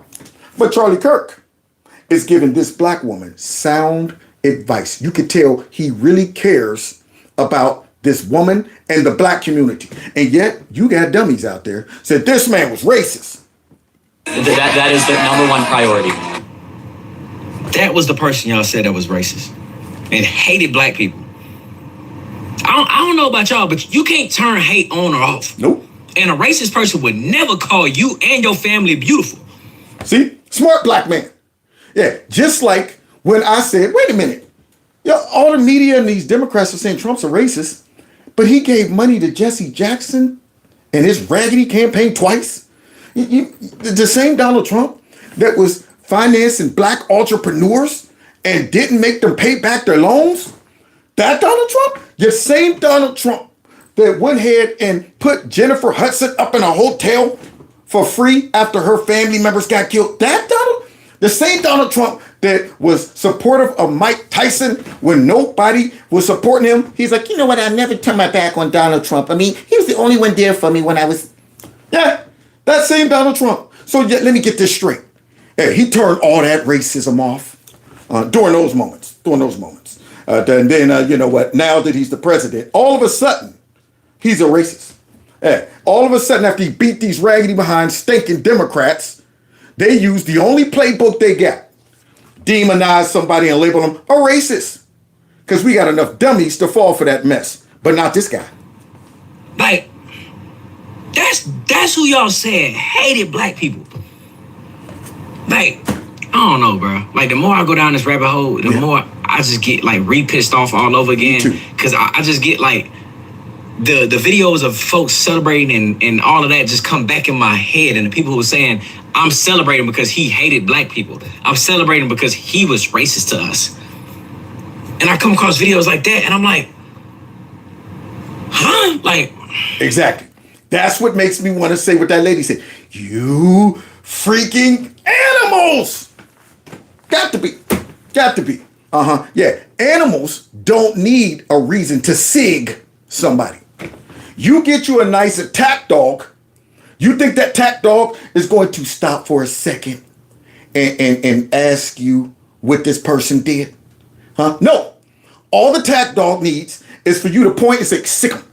That's what the Democrat voters are. All of these radical folks on the left. And these Democrats know exactly what they're doing. They know exactly how to say sick 'em. They say sick 'em by saying they're disappearing people. Sick 'em. We got to do what we got to do to stop them by any means necessary. Sick 'em.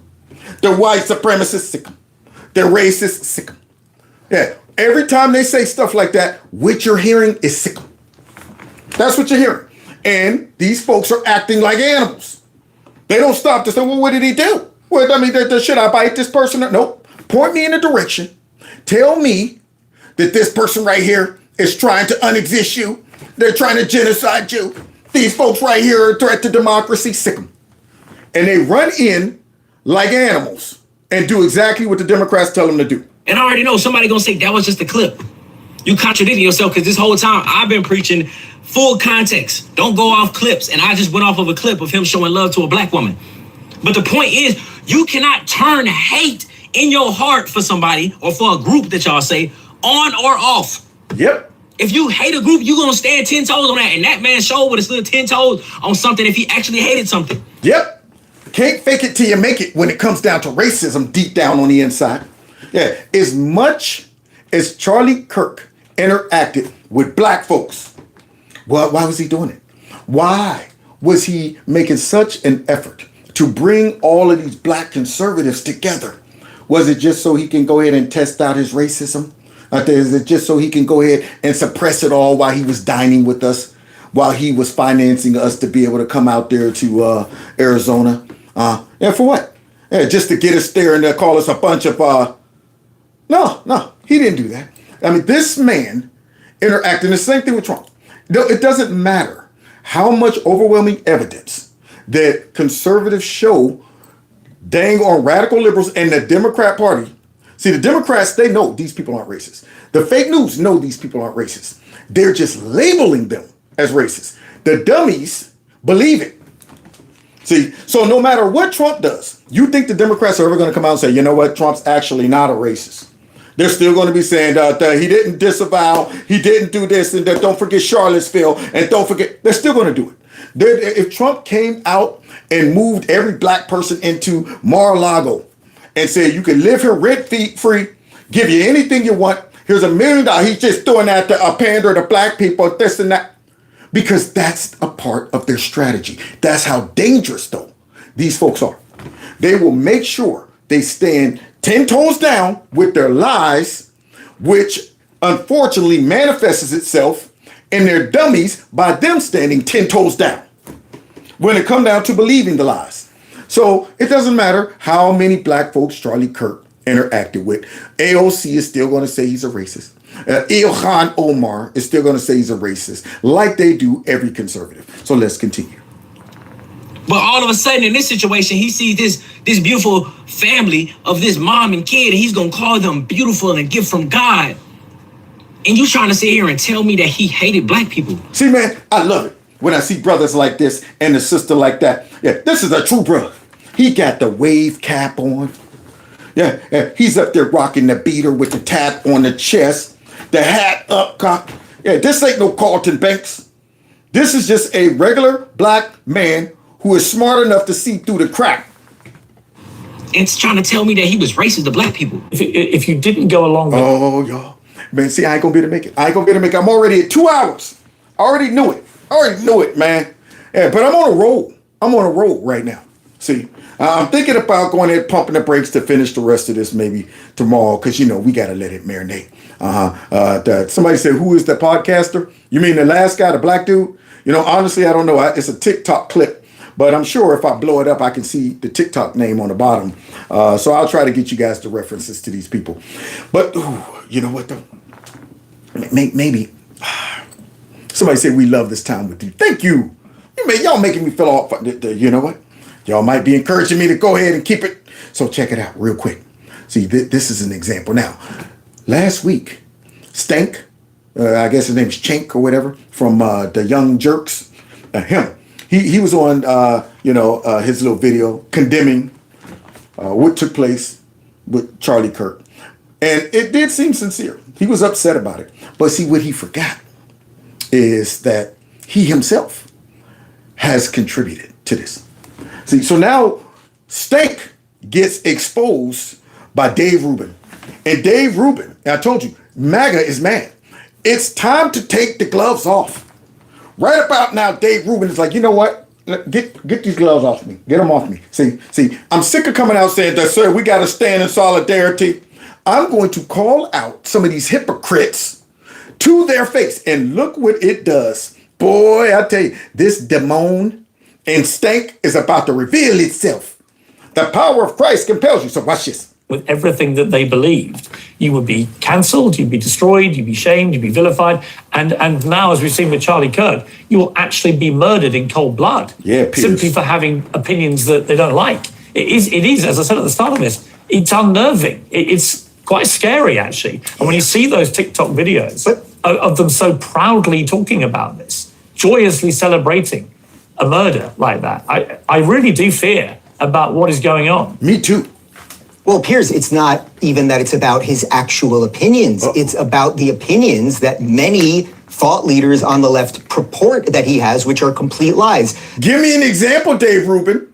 So look, I am in somewhat of a reconciliatory mode here. So I'd like to ask Cenk, I have 10 headlines here he has put up about Charlie Kirk. They are on his channel right now. And 10 headlines that he had up about Charlie Kirk, still on his channel right now. This is the same stink who was out to talk about you know what, there was never a reason for the political violence, that what happened to him was horrible. But here's how I contributed to it, though. Let's see if Cenk believes that these are true. Yes, thank Charlie Kirk says prominent black women took white people's spots. Charlie Kirk boasts about his all-white basketball team. Charlie Kirk gives piggish advice to high school girls. Wow. Those all sound like misleading titles. No, with no context. Ex-employee exposes Charlie Kirk's grift. Charlie Kirk embarrasses himself. What? Charlie Kirk's brain melts explaining anti-vax conspiracy. Charlie Kirk rants about women in their 30s. Now, Stank is looking real shiny. He's looking real shiny right there. Could be the light. It could be the light on Stank. But that forehead looks like some beads of sweat. He's like, oh crap, what is he doing? What is he doing? He's calling me out. I just did a video talking about how hurt I was over Charlie and all of this stuff. And now, Dave, why are you doing this to me? Because you need to reconcile with your contribution to this mess. Charlie Kirk has literally no clue how the real world works. Charlie Kirk gets triggered, declines appearance over pronouns. Charlie Kirk doubles down on women-hating backlash. I am telling you, Piers, Charlie Kirk was one of the best human beings I ever met. He did not have a bone of racism, misogyny, or anything else in his body. But liars lie, and they gin up otherwise good people. From the little bit we know about this shooter, he had a stable household, he was going to college, he was fine. We'll find out where he got radicalized. But please, please, let's not pretend we don't know where this stuff is coming from. And please, let's not pretend that this thing is going both ways, because it is absolutely not. Dave got the gloves off, and he's giving Stank a whole bunch of these right now. Let's see how Stank recovers. I also have well, you know what, Cenk? I'll ask you a question directly, actually. Do you think Charlie wanted to be martyred? Do you think Charlie wanted to be martyred? Do you think Charlie wanted to be killed? Yes or no? Easy, Stank. You see Stank's face? Stank, he thinks he don't realize he's being set up for the 1-2. And he's like, this is an easy one. This is a layup. Of course not. Yeah, he thinks this is a layup. But boy, he gets set up from this layup. Of course not. What kind of asinine question is that? You don't, because that's pretty interesting. Because here's a video of you, Cenk, talking when Charlie was at a breakfast. Receipts! Stank walked right into it. Go ahead, Dave, because he just said, of course not. Allows for easy martyrdom for these guys, and they don't deserve it. But I do also want to point out, as they're in the middle of crying now, although Charlie was smiling ear to ear throughout the entire video, thinking, yes! I'm now the victim, and I'll get to claim that my rights have been infringed. Did you catch the beginning of that, Cenk? Yeah, did you catch it? Did you catch it, Stank? Huh? Just in case you didn't, let's go ahead and run it back. Listen, we'll do it again. No, I didn't, and that's totally out of... No, we're not going to do it again. No, we're not going to do it again, because you're killing me. Yeah, I just did a video saying how sorry I was, and I thought, you know what, the violence is never... Yeah, now here you are, showing me how much I've contributed. Maybe you should rethink, Stank. Maybe you should do that. Maybe you should say, yeah, man, I did go overboard with those titles and narratives and stuff. And I can see how our dumb viewers might have said, well, you know what? Charlie Kirk is. So now let's see how Stank recovers. Totally out of context. I don't even know what the hell you're talking about. No. Listen, brother. Are you trying to get harm on me? Is that what you hear that? You hear his defense? His defense is now you're putting my life in danger. After I said a whole bunch of stuff that could have put Charlie's life in danger. But now it's like, what are you trying to do? You're trying to get me killed?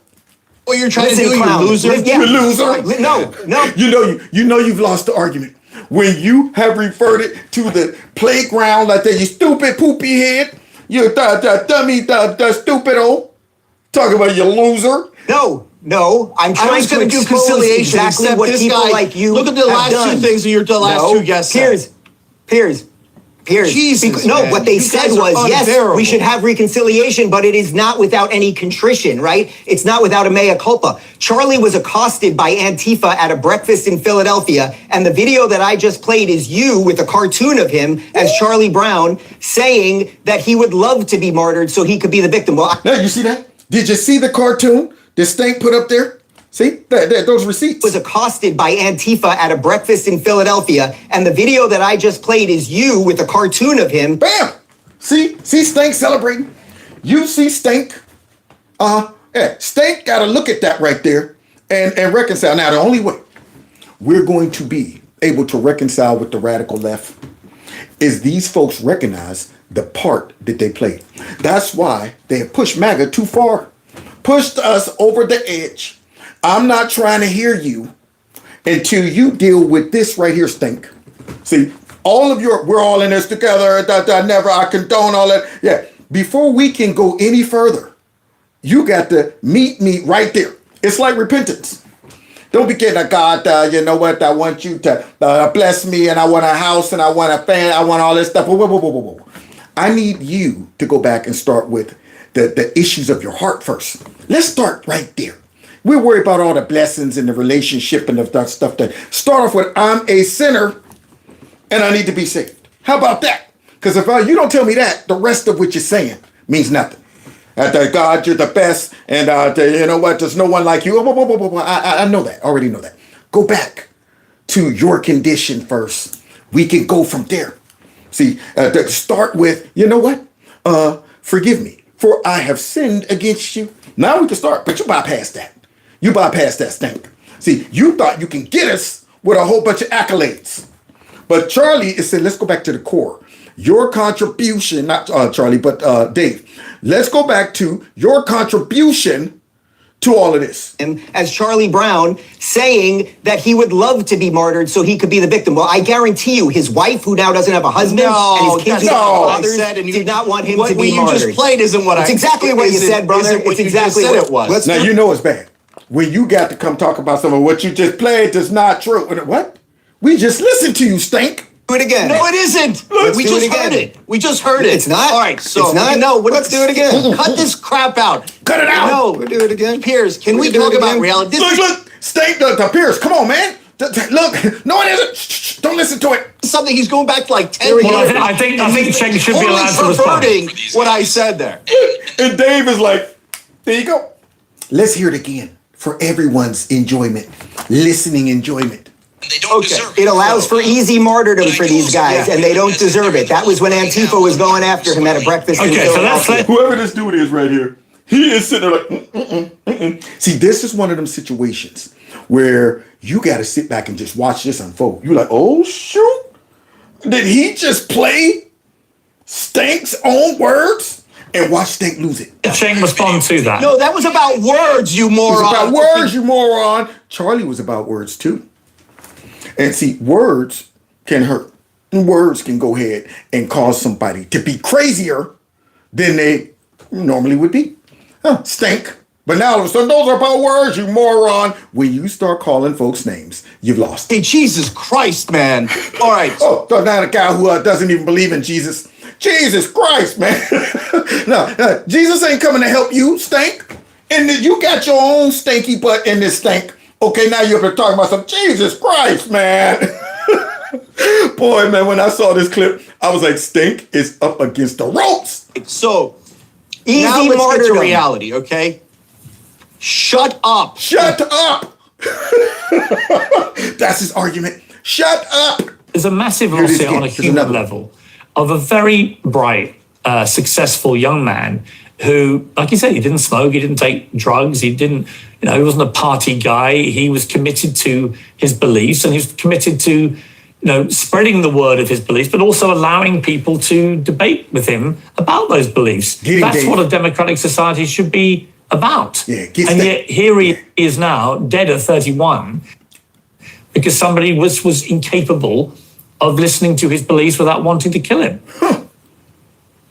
Yeah, Piers, look, this is a guy, you know, I don't talk about it that often. I happen to be gay. It's not a big deal. I've been married for over 10 years. And I've sat with Charlie and my husband and his wife and talked about marriage and talk about the differences there and all of. But wait a minute. You mean to tell me Charlie was willing to sit and break bread with a gay man? I mean, wait a minute. He's ultra right? He would never sit and subject himself to a gay man. Would he?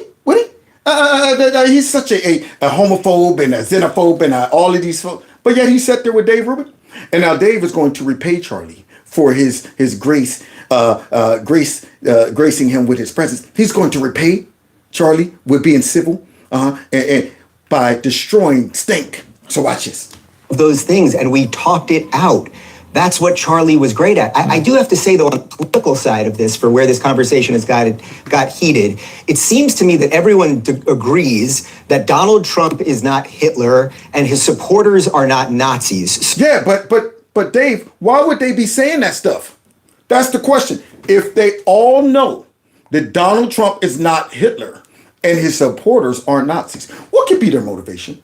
What could be the logical outcome to them bombarding the psyche of millions of people every single day? Because that's what's happening. Every single day. Now, Dave can't leave Stink alone. He's like, man, I want Stink to tap out.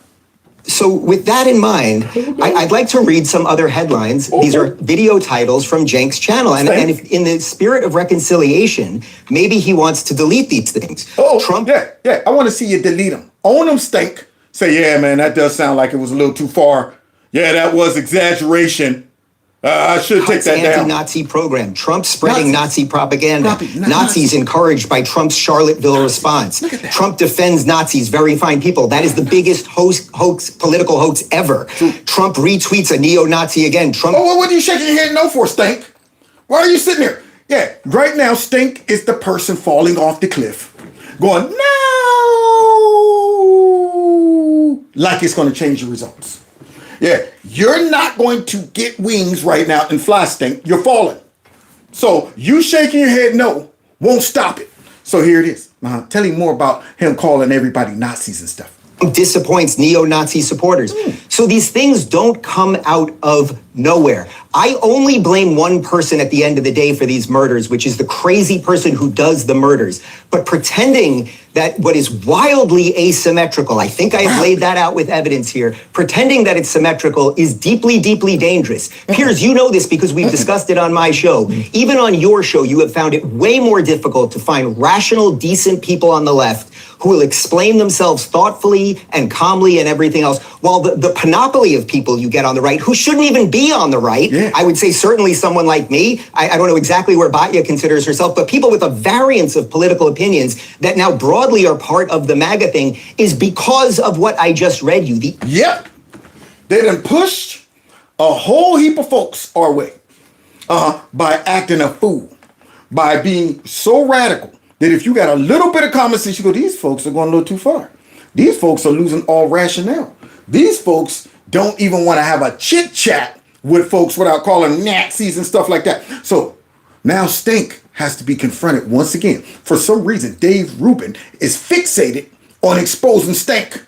Endless hysteria of the left that has ginned up people to do crazy things. It's not to say you can't say the worst things. You want to say the worst things? Donald Trump's a Nazi. It's so tough to say. You want to say that? Go ahead and say it. It falls on the person who pulls the trigger. But if we're all sitting here saying, yeah, it's not true that Donald Trump's a Nazi and it's not true that his supporters are Nazis, so and he's not Hitler and all of those things, well, then before you get to reconciliation, a little bit of a mea culpa by some of us might be valuable. Yeah, you hear that? So, since Dave Rubin done read all of those titles of him labeling Trump as a Nazi and he didn't disavow the white supremacists and stuff like that, Stink wants to bunny hop over all of that and get to the civility.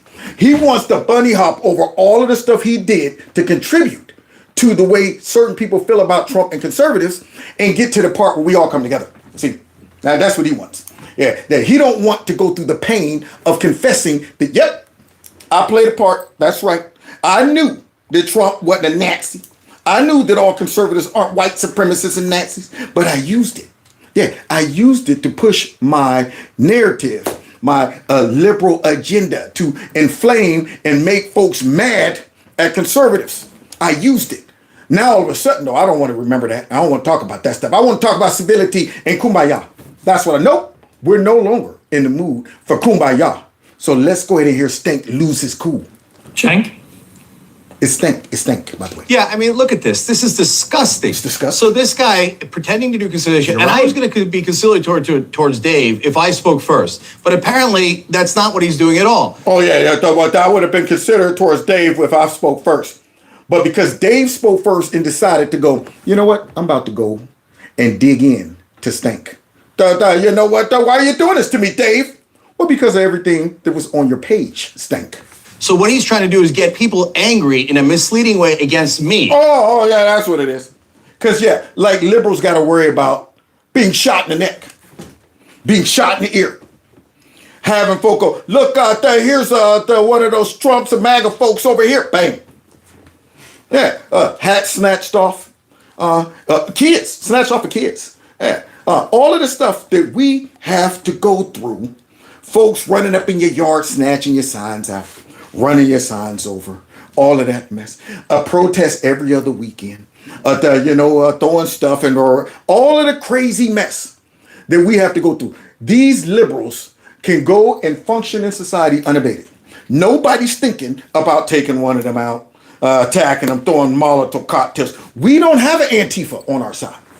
And we don't have any of these, crazy radical dudes. You don't see us protesting every other day, coming up with songs, acting like the world is ending.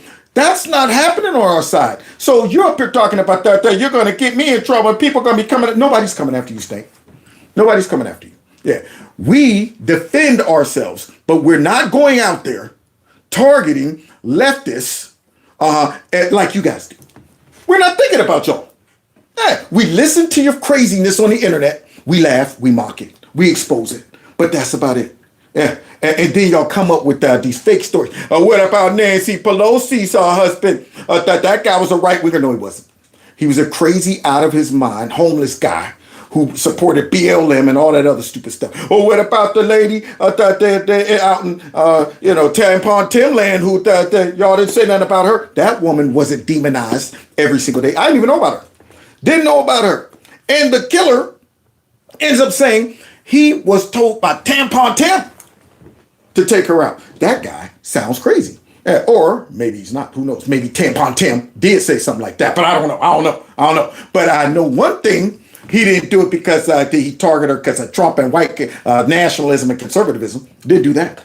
Yeah. Or what about Josh Shapiro and the governor's mansion that got burned down by one of your free Palestine people? Free Palestine. Do we have any of those on our side? Do we have any folks out there on the right going out every weekend talking about free Palestine? No?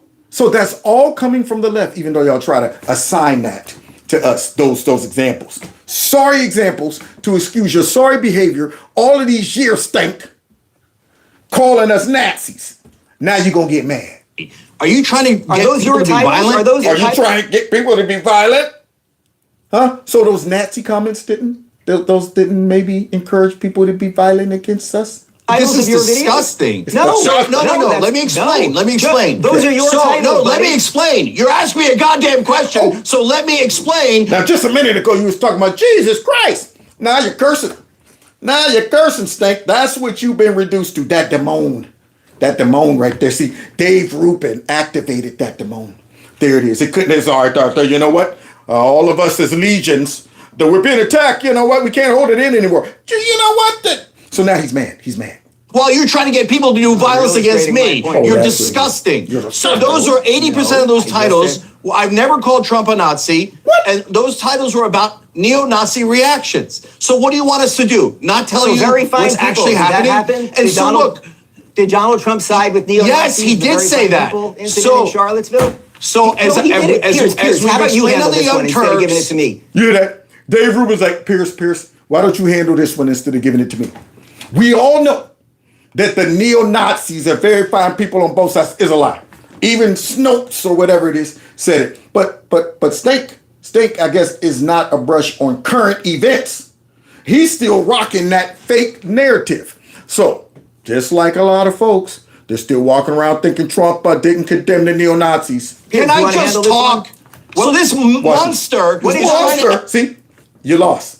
You right now is getting your arm broke in an armbar by Dave Rubin when you got to go, this monster. Egg on violence. What did Donald Trump say after very and he fine won't people? even let I'm me not talk. talking about the neo-Nazis or the white supremacists who should be condemned completely. It's the biggest debunked conspiracy theory of all time. You're still pushing that now? Yeah.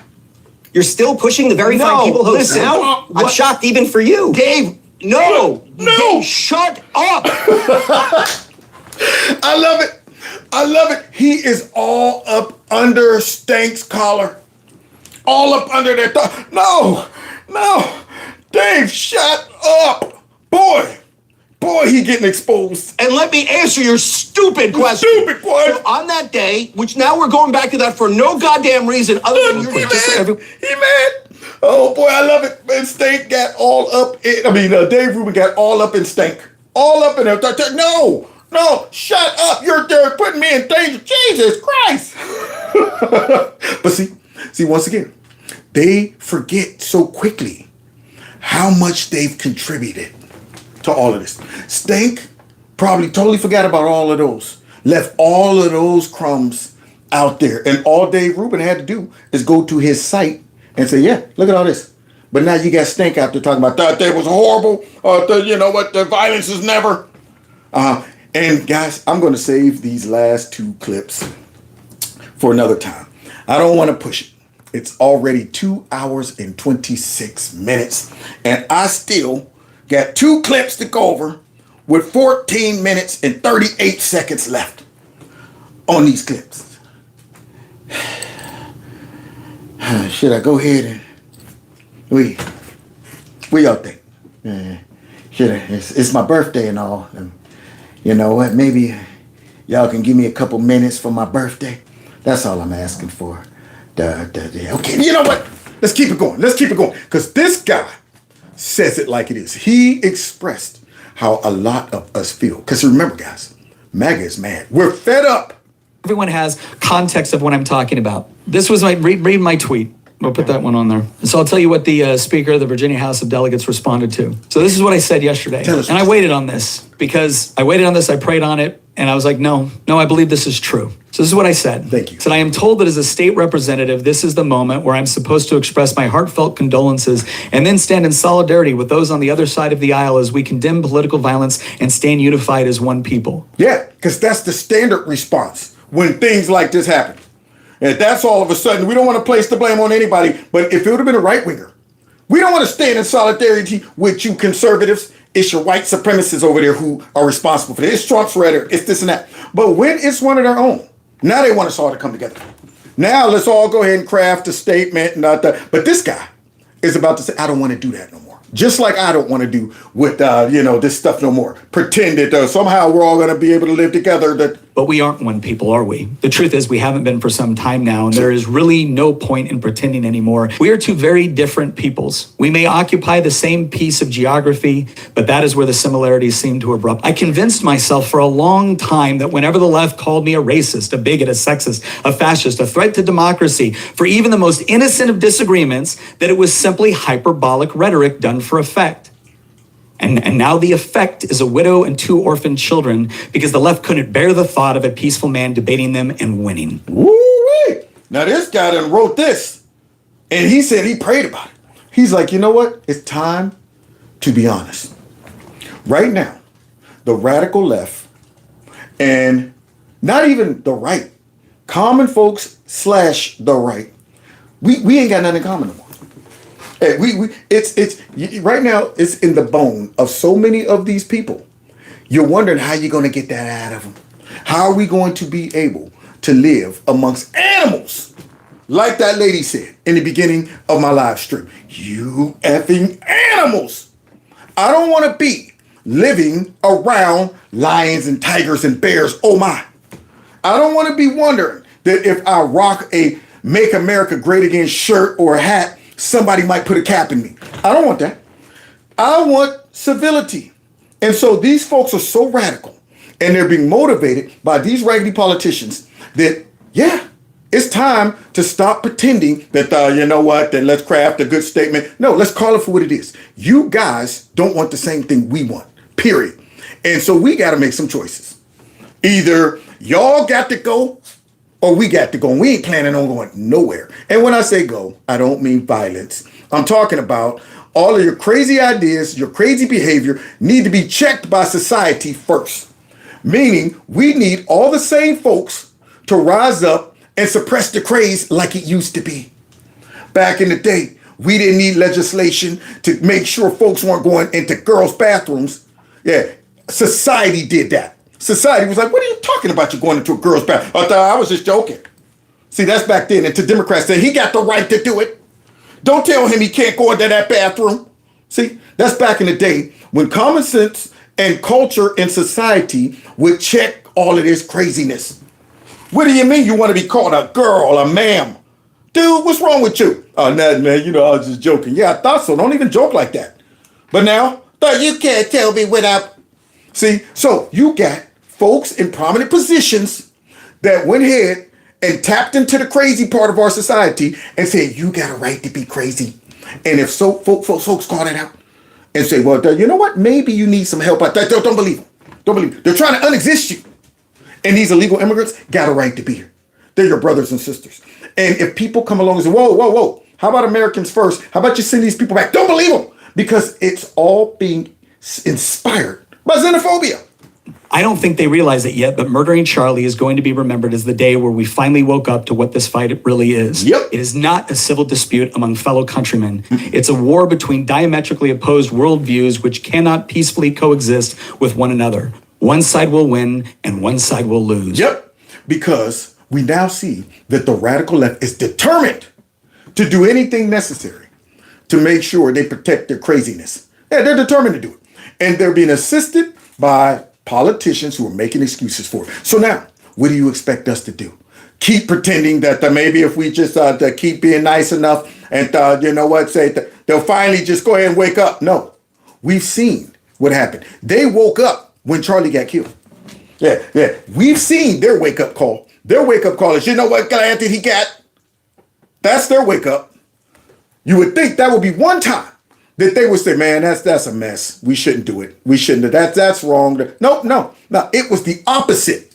It was showing us the drastic difference between the right and the left based on what they did and how they reacted to Charlie's death.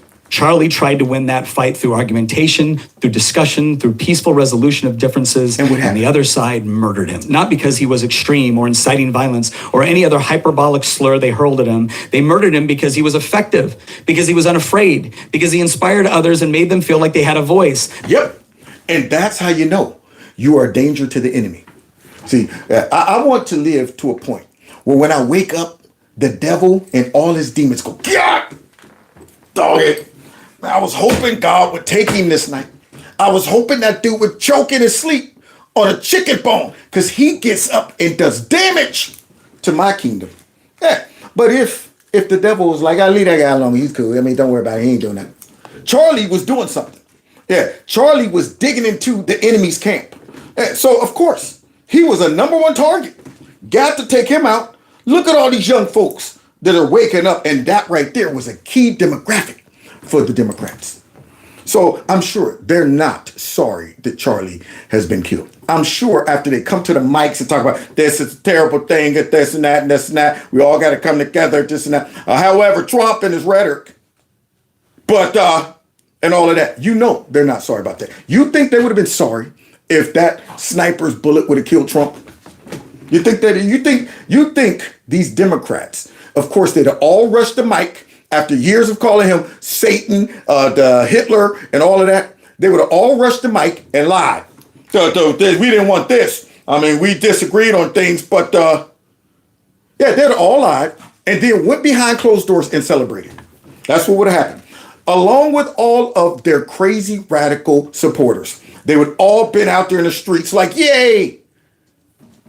Unreal. So let's continue because this guy's digging into him. That they were not alone. And he did it at the very institutions which have fomented so much hatred toward conservatives. Yep. Went into the lion's den. I don't want to stand in solidarity with the other side of the aisle. I want to defeat you. Bam! MAGA has had enough. Yeah, common sense folks have had enough. No more just talking about something, you know what, let's try to find a way to get it. Nope. You guys are so drastic, so crazy, so radical that y'all must be defeated. Now, once again, we're not talking about physically and violently, okay? We got to defeat them. It ain't just good enough right now. Our culture war needs to go ahead and intensify. These folks need to be shamed into hiding. I want to defeat the godless ideology that kills babies in the womb, sterilizes confused children, turns our cities into cesspools of degeneracy and lawlessness, and then murdered Charlie Kirk. Bam! That's what we're up against. All those things that guy just listed. And I'm looking at that stuff and said, yep, I don't see a common interest. I don't see how we're going to get along.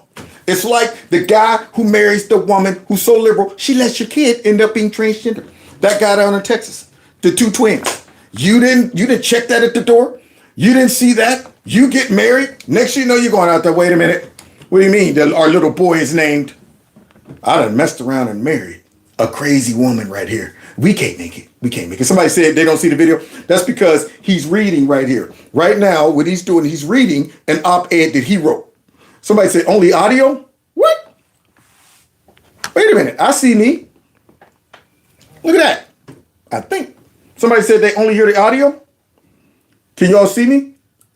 Somebody said, I see you. Well, whoever only sees the audio, you might want to hear the audio rather. You might want to hit reset. What do you call it? Yeah, reset, I think. Reset. All right, so here we go. Refresh. All right, so here we go. Because this guy right here, this is beautifully written. But the Democrat ain't going to like it. Social media is aflame right now with leftist celebration of Charlie's death. I wonder if any among them understand what has just happened. Nope. If there is a Yamamoto somewhere in their midst warning that all they have done is awoken a sleeping giant. Yep, where's that guy? Yeah, they need that Japanese dude. I fear that we have awakened a sleeping giant. Yeah, where they? Nobody on that side? They think that they just got away with this out there. Yeah, look at this, we killed Charlie Kirk. Nah, they just awakened a sleeping giant. And I doubt it. I think they gave up such introspection and self-awareness long ago. Yep. I don't know exactly what will happen next. I just know that it won't be the same as what has happened in the past. Yep. Can't go back now. They done went ahead and went too far. Can't put this back in the jar.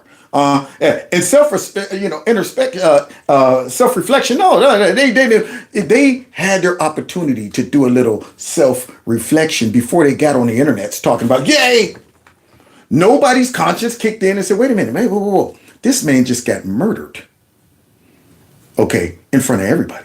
And my response is to get online and celebrate it.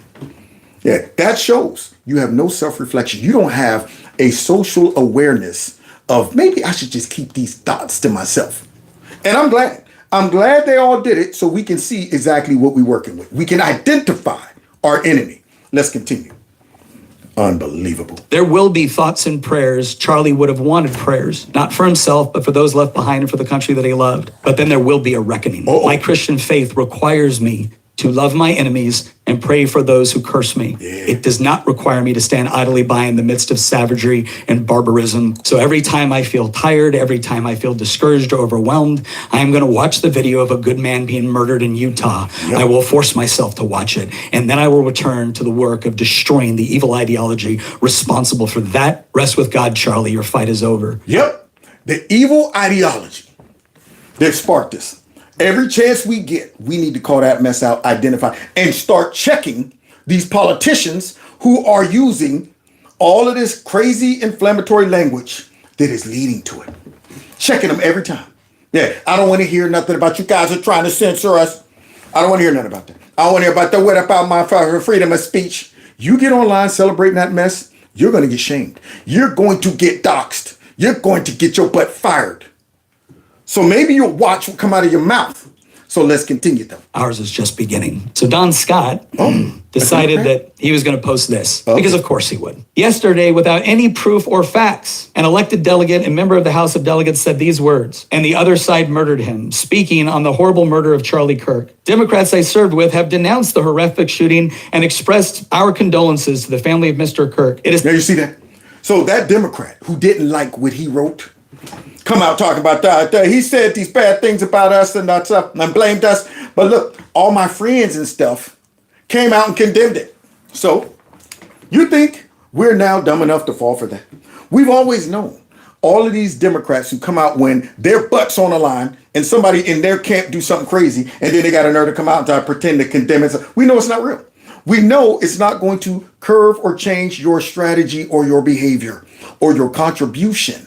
See, so to recognize that thing was wrong without recognizing your contribution, right there, that just totally dismisses your raggedy behind apology, your raggedy condemnation and stuff like that. Now let us get back to calling Trump the white supremacist and all this other.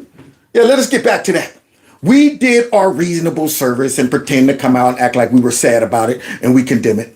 But now, first mic I get in my face, what am I, the president's a fascist? He's so I don't want to hear it. I don't want to hear you guys coming out talking about that we all condemned it because we were forced to and had to. It is sad a Republican member of the Virginia House of Delegates would use these words. I know Nick Freitas. I actually like Nick Freitas. He is a combat veteran. He wore the cloth of this nation. I admire his ability to connect with people, but on this one, he is wrong. He is wrong. You know what? For a Republican to come out and use these words. So wait, for the Democrats to come out and use the words of white supremacist, Nazi, you know what, Hitler, that's those words don't matter. What this man said actually was true. All of us feel this way. These folks, we can't have. I don't want to be in a neighborhood with a whole bunch of purple-haired radical liberals who would celebrate something like this. I don't want to be on a job with somebody who, when I hear about it, and I go, "Oh my God!" and I look over and you go, "Yes." I'm going, "What? Are you reading the same thing I'm reading?" Yeah, Charlie Kirk just got killed. I'm going, I can't work with you. I don't want to be around you. See? I mean, even if the worst of the Democrats got killed like that, I would go, yes, happy. Wouldn't do it. But they, these folks, they acting like this guy's words hurt. He must be wrong, except that I'm not. I'm not. I've actually been in the legislature longer than you have, Don. And let me tell you something. I sat there and I remembered how it used to be. I remember when you used to be able to sit down and disagree with one another civilly. And yeah, there was still some outlandish comments that were made predominantly by your side of the aisle. But we were able to have those conversations. We were able to sit down in our offices and talk to each other as human beings. And then you know what happened, Don? You know what happened, Mr. Speaker? Yeah. One day you guys got put in charge. Uh-oh. He's about to go off on Don. See, Don thought he was going to go ahead and respond to, you know what, now look at the Republican. Yeah, you think this guy's going to backtrack on this? Nope. He's about to double down on Don.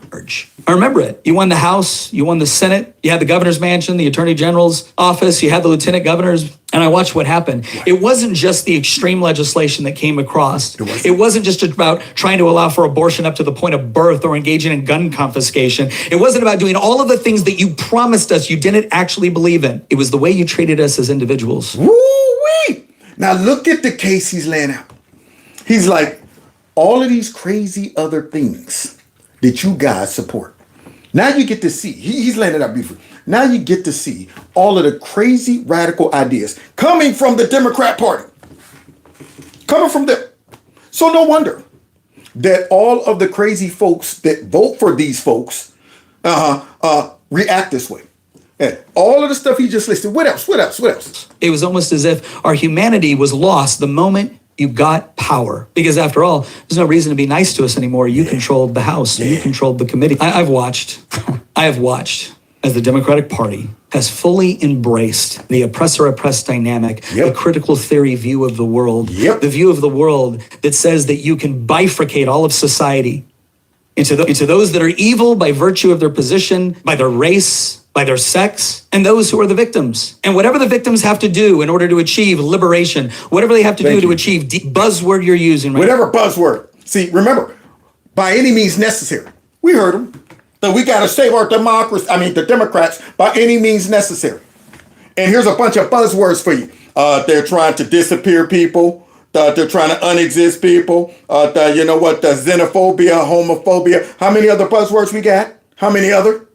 Now ultimately becomes justified. And then what do you do when somebody calls it out for what it is? You decide to spend more time and effort condemning my response, which didn't advocate for violence. I didn't murder someone. Bam! Yeah, But you're condemning him. You're not condemning your own words. You're not condemning all of that. So this guy right here, by simply saying, "Look, man, I don't want to commingle with you guys anymore." We saw where that got us. We hoped after Trump won in 16, y'all would calm down. You got worse. Then we come and landslide y'all in 2024. And what do y'all do? Get worse. Get worse. Showing up at ICE raids and just showing up at the ICE office and telling everybody that, you know what, y'all are trying to disappear people and got worse. So, no, this isn't the time for you to come out and just say, "Oh, yeah, this is pretty bad. Let's try to, we condemn the acts of the violence." No, we don't want to hear that mess no more. Let's continue. But once again, the real victims are always you guys. Always, somehow. Flip that mess right back on us. So now the Democrats are the victims, along with all of their crazy supporters who they've been brainwashing for years, that y'all are in a constant state of victimization and threats to everything. The way you pick it, whatever your thing is. Trump's, he's after it. I have to tell you, I spent a fair amount of my life trying to come up with what I thought were good, comprehensive, coherent arguments. I remember spending time listening to the other side of the aisle express what they believed, reading through their arguments, listening to their arguments, engaging with their arguments. I remember believing that all I have to do is I have to understand their perspective and where they're coming from, and then try to be able to make the sort of points that will illustrate that we are both Americans, we're Virginians. We want all of our constituents to be happy, healthy, prosperous, and free. We just disagree on the way to get there. And if I could find that common humanity and I could find that common problem that we were trying to solve, well, then we could come together and solve it. Yeah, but see, the problem is, you got to understand, you're trying to reason with animals. See, that's the problem. I sat there next to this python, and I tried to reason with him. I was like, "Yo, if I could just get into the mind of the python and just really understand why the python is positioning itself to choke me to sleep, to kill me, to swallow me whole." See, so yes, I get it. I am one that would love to debate and talk to people. Love it. I mean, I used to go on college campuses as well and teach Bible study all over the Cincinnati area, everywhere. And I would have people come in hostile, and I love to engage with them. Yeah, prove me wrong. I feel confident in my ability to support what I believe. Yeah, but now, the way things are now, I'm going, so y'all want us to live in fear? Y'all want us to be going every time I have a discussion with one of you crazy folks, instead of saying, "I feel you," or whatever, or I just agree to disagree. I got to worry about some radical taking a shot at me. Now, nobody wants to live like that. Yeah. So now, this guy right here is not having it. Dawn. I've said so as many times on the House of Delegates floor when I was being accused of the most vile of intentions without evidence or cause. Yep. And so I came to a conclusion, Mr. Speaker. I was wrong. We don't all want the same things. We don't all want our constituents to be happy, healthy, prosperous, and free. Or to the extent that we do, we have such diametrically opposed views on how that's going to happen that they cannot peacefully coexist. Can't peacefully coexist. You know why? Because the Democrats' constituencies aren't even constituents. Hey, we saw them singing in a circle, sitting crisscross applesauce, talking about, you know what, we're all immigrants. We want these folks to stay. Yeah. So, I mean, we're diametrically opposite. I don't want illegal immigrants here. You're not going to convince me, and I'm not going to convince you. I don't support abortion, or abortion definitely up to no dang on 9 months, but you do, and you're not going to backtrack. I don't support little kids getting transitioned. I don't support men and women's sport. I don't support that. And you guys aren't going to disavow it, so we're in a standoff. And we got to beat them to the punch. You tell me, Mr. Speaker, what world do we live in when your party is not killing babies up to the point of birth? You tell me, Mr. Speaker, what world do we live in where you're not handing chemical castration medicine over to gender-confused 10-year-olds? You tell me, Mr. Speaker. Yeah, go ahead and ask them. Go ahead and start asking these Democrats. You think we got something in common? I thought, what is a woman? Huh? I thought, well, you know what? That's not up to me. Yeah, go ahead and ask these Democrats, do you think little boys should be able to go through transition? See what they say. Do you think you should be able to have an abortion up to 9 months? You think they're going to say, you know what, I've reconsidered that. You know what, we're going to piss off all of our crazy radicals that we have encouraged all of this time to be mad over all the issues you're mentioning, And now if I disavow that, I run the risk of losing all my crazies. See, because the crazies are definitely coming out to vote. But all of those moderates are going, the Democrats have lost their mind. And I'm okay with that. See, so let's what world do we live in when you are not going to, every chance you get, try to disarm me and anybody that thinks like me? Bam! I don't see it happening. I don't see these Democrats, because guess what? Even after Charlie was killed, what did they, we have more guns in the country than out there. And I'm going to write the guns, huh? Isn't that odd? Isn't that odd? Even when one of us get killed, where do you go to? The gun legislation. When that person went into the school a couple weeks back, gun legislation. Always. And my antennas go up. Every time something like this happened, I'm going, now wait a minute. Why do you all seem to punish the law-abiding folks? Why do you always seem to say, we got to get guns off? Only people who have intentions of tyranny would want to disarm a population and definitely censor them. See, so I don't see a world where the Democrats give up that task, because then they might have to go ahead and survive on good policies and stuff like that. They don't want to do that. When? If you can answer that, I will entertain the idea that there is the possibility of these two worldviews peacefully coexisting. If you are actually willing to engage in a political philosophy which says, I will live and let live, but you're not. Every time you get power, you wield it. Bam! See, Don, since you got mad at what he was saying, it's true. Every time y'all get power, you wield it. I can't trust a Democrat with power. And God forbid, they're crazy radicals get power. See, you think I want to trust Ilhan Omar with power? You think I want to see Tlaib running around with power? AOC?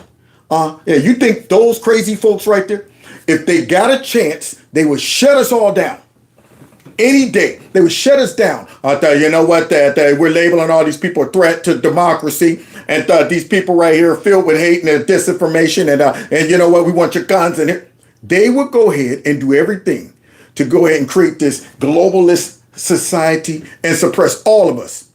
You being patriotic to your country is white supremacy. And don't forget the white supremacy Christian nationalists too. Don't forget those. You wield it against the people that you see as your political enemies, and you tell all your constituents that we are fascists, that we are threats to their very civilization and existence. And then when they act on that, when they believe you, you act shocked? Yeah, they're all shocked. Nasty Pelosi, you can't be responsible for what people do. Huh? Yeah, now you're shocked? Yeah, y'all tried to cover up this guy's motive like you always do. And when these things happen, most of the time we already know, like just the fact of who these people targeted, why they I'm going, I'm pretty sure when these facts come out, it ain't one of us.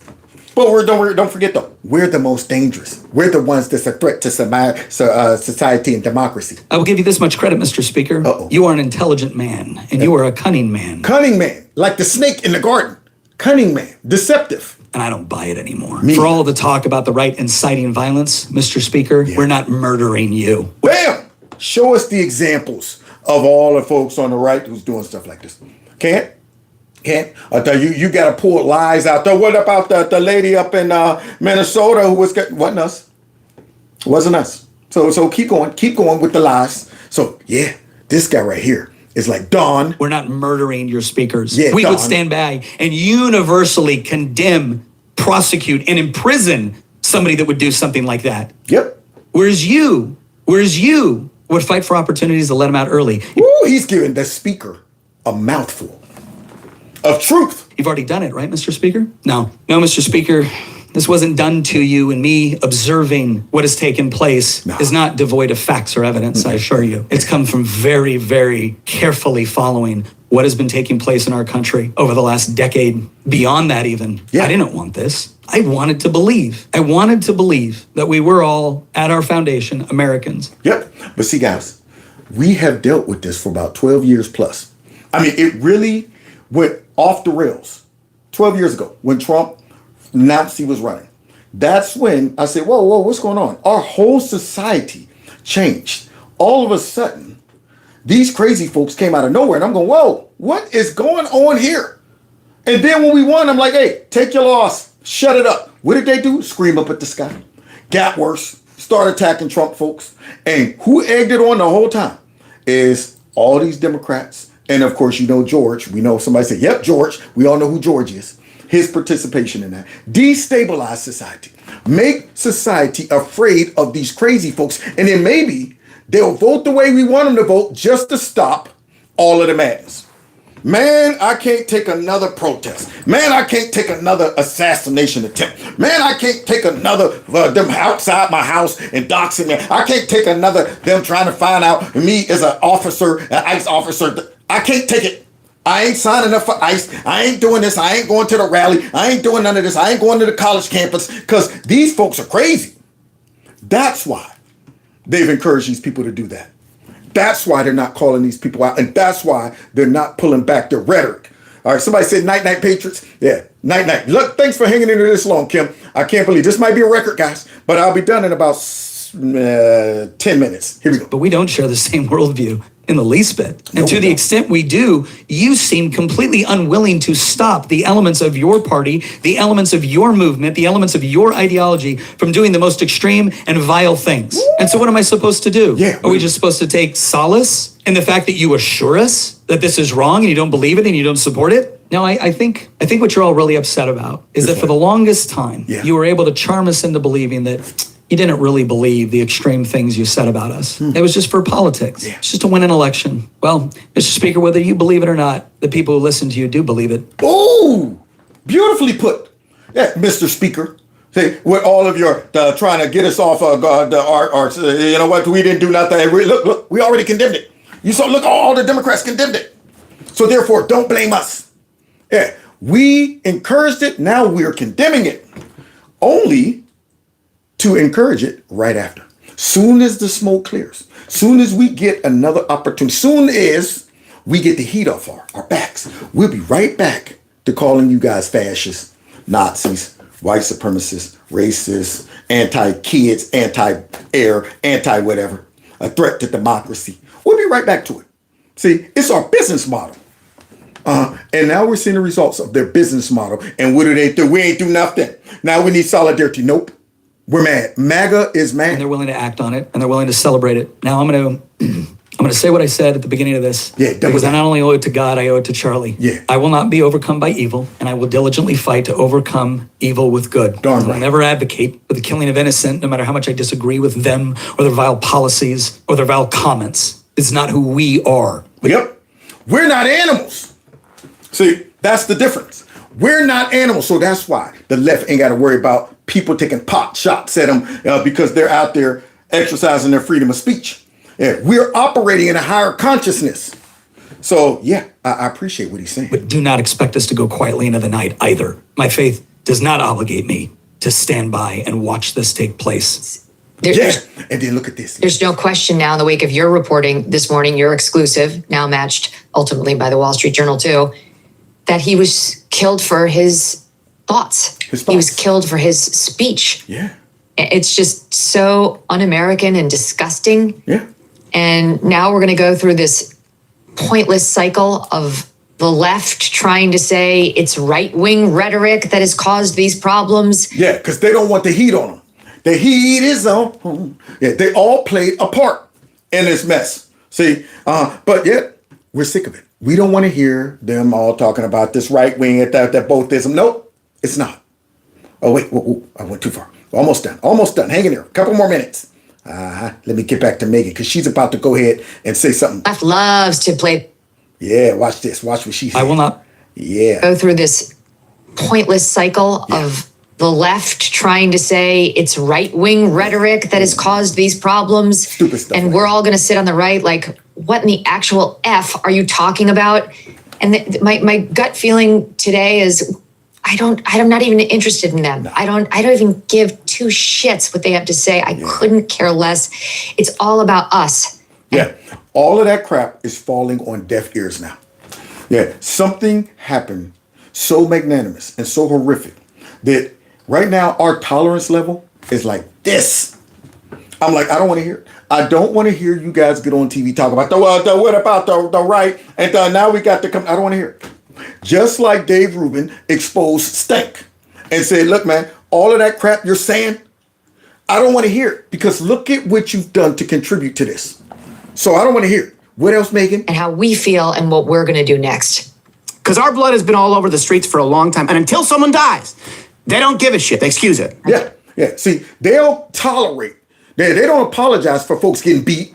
They don't apologize for neighborhoods getting burned down. They don't apologize for folks being attacked because they're Trump supporters. But when one of their crazies go too far to where they can no longer be quiet, then they'll come out and give a raggedy behind statement that we all need to come together and turn down the temperature and stuff like that until next week, when we come out and call you all Nazis. You know, I know you're not rooting for it, and I'm not rooting for it either. You're saying, as a practical matter, given how angry the right is, how victimized the right has been. I mean, truly, the left loves to play the victim. They love it when they're not.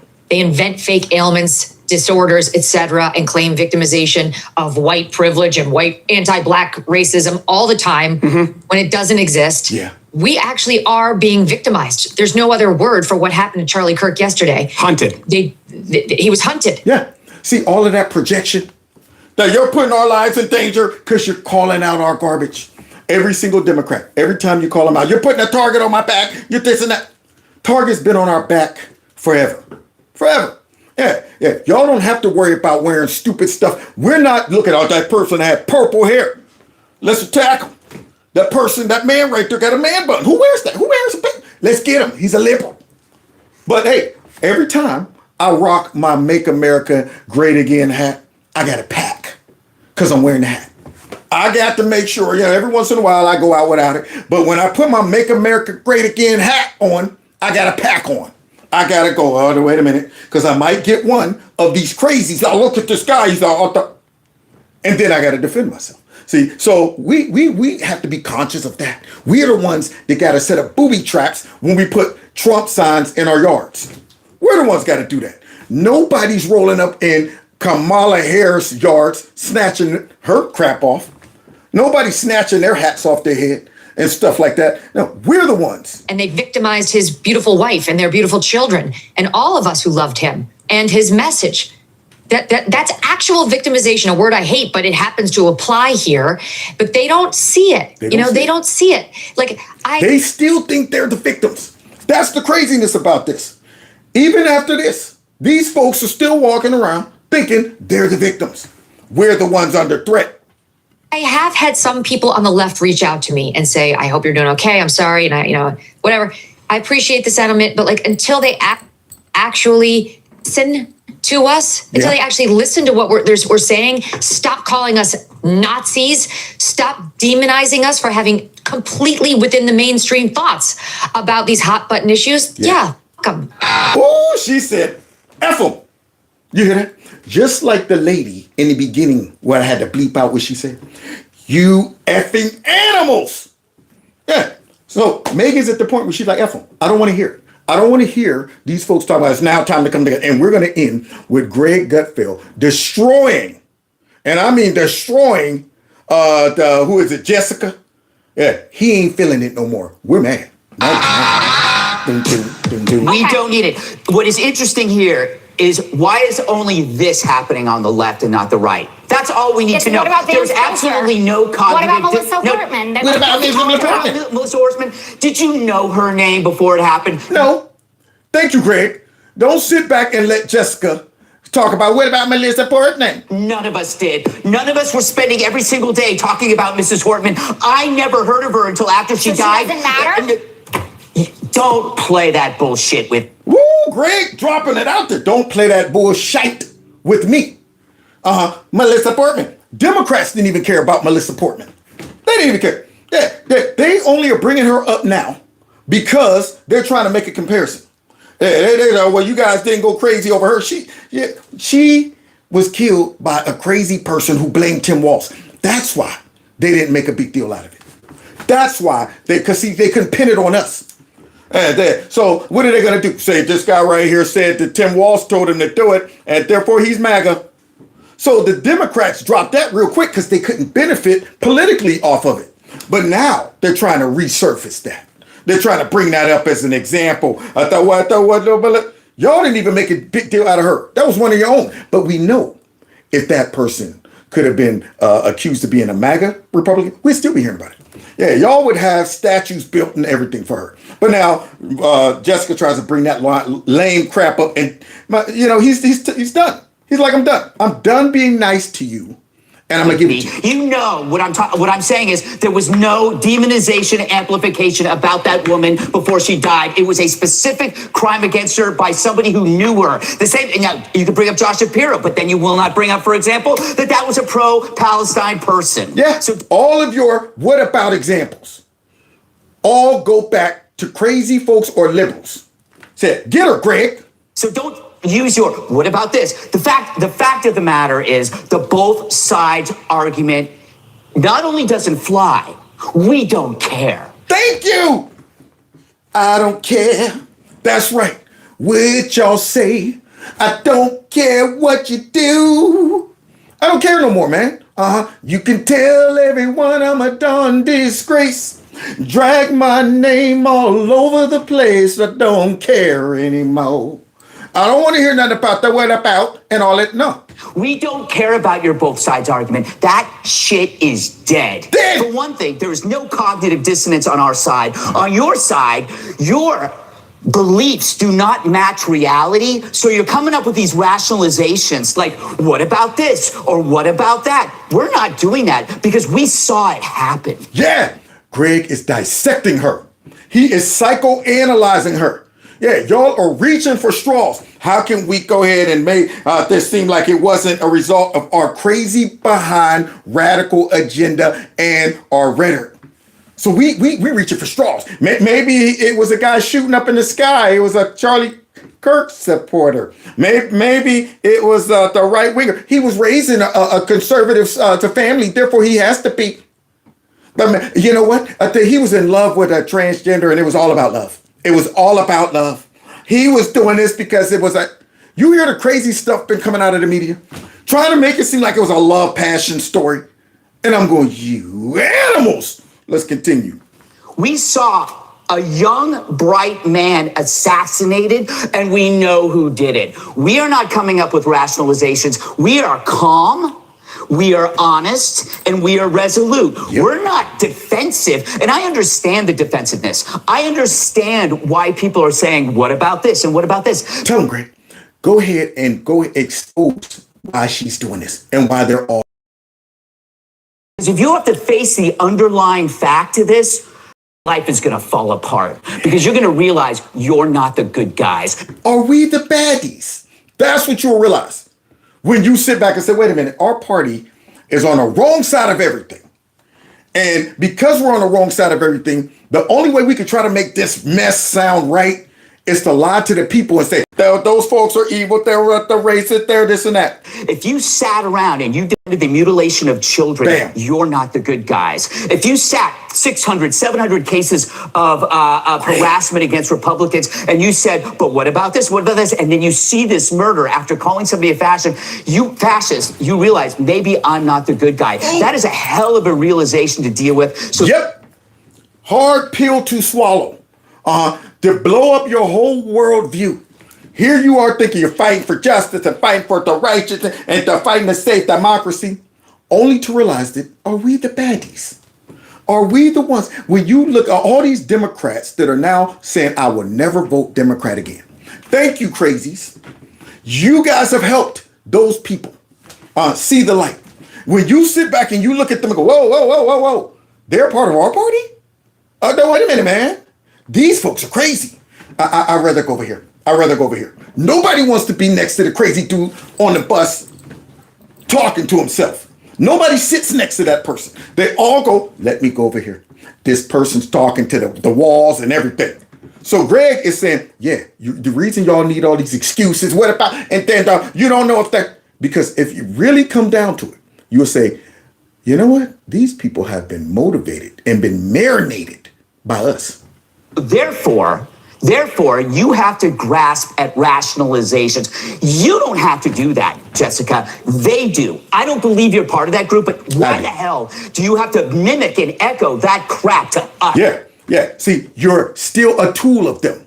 When you out here peddling the same talking points that we've been hearing from the Democrat Party. What about Melissa so-and-so? What about Shapiro? And Greg is like, I don't want to hear that no more. You're peddling this garbage. You need this garbage to feel good and sleep good at night. Yeah, it's hard to fall asleep knowing that, wait, maybe me telling everybody that Trump's a white supremacist Nazi, maybe me saying Charlie Trump's words or Charlie Kirk's words are hurting people, his words are maybe I've contributed to that young man going over the edge. That's a hard pill to swallow. Nobody wants to make the confession that, yep, I've been wrong and passionately wrong. Yeah, I've been pushing this mess and sincere about it. And do you know what? I believe it. Only to wake up and say, God, dog, I've been wrong about this? No, I'd rather live the lie. I'm going to keep going ahead. I thought, it wasn't me, it wasn't us. Y'all, what about y'all? He was a patsy.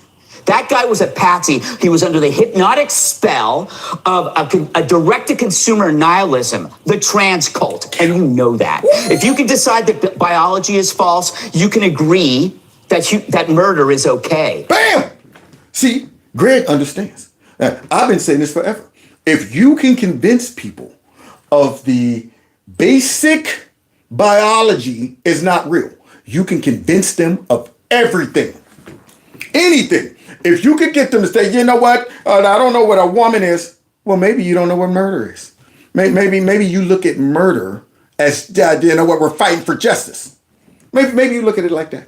Yeah, if I could break y'all down to where y'all are able to say that, you know what, this is the fundamental truth that we now have suspended because of these people brainwashing us, then surely it's only a small leap to saying I can justify taking somebody out.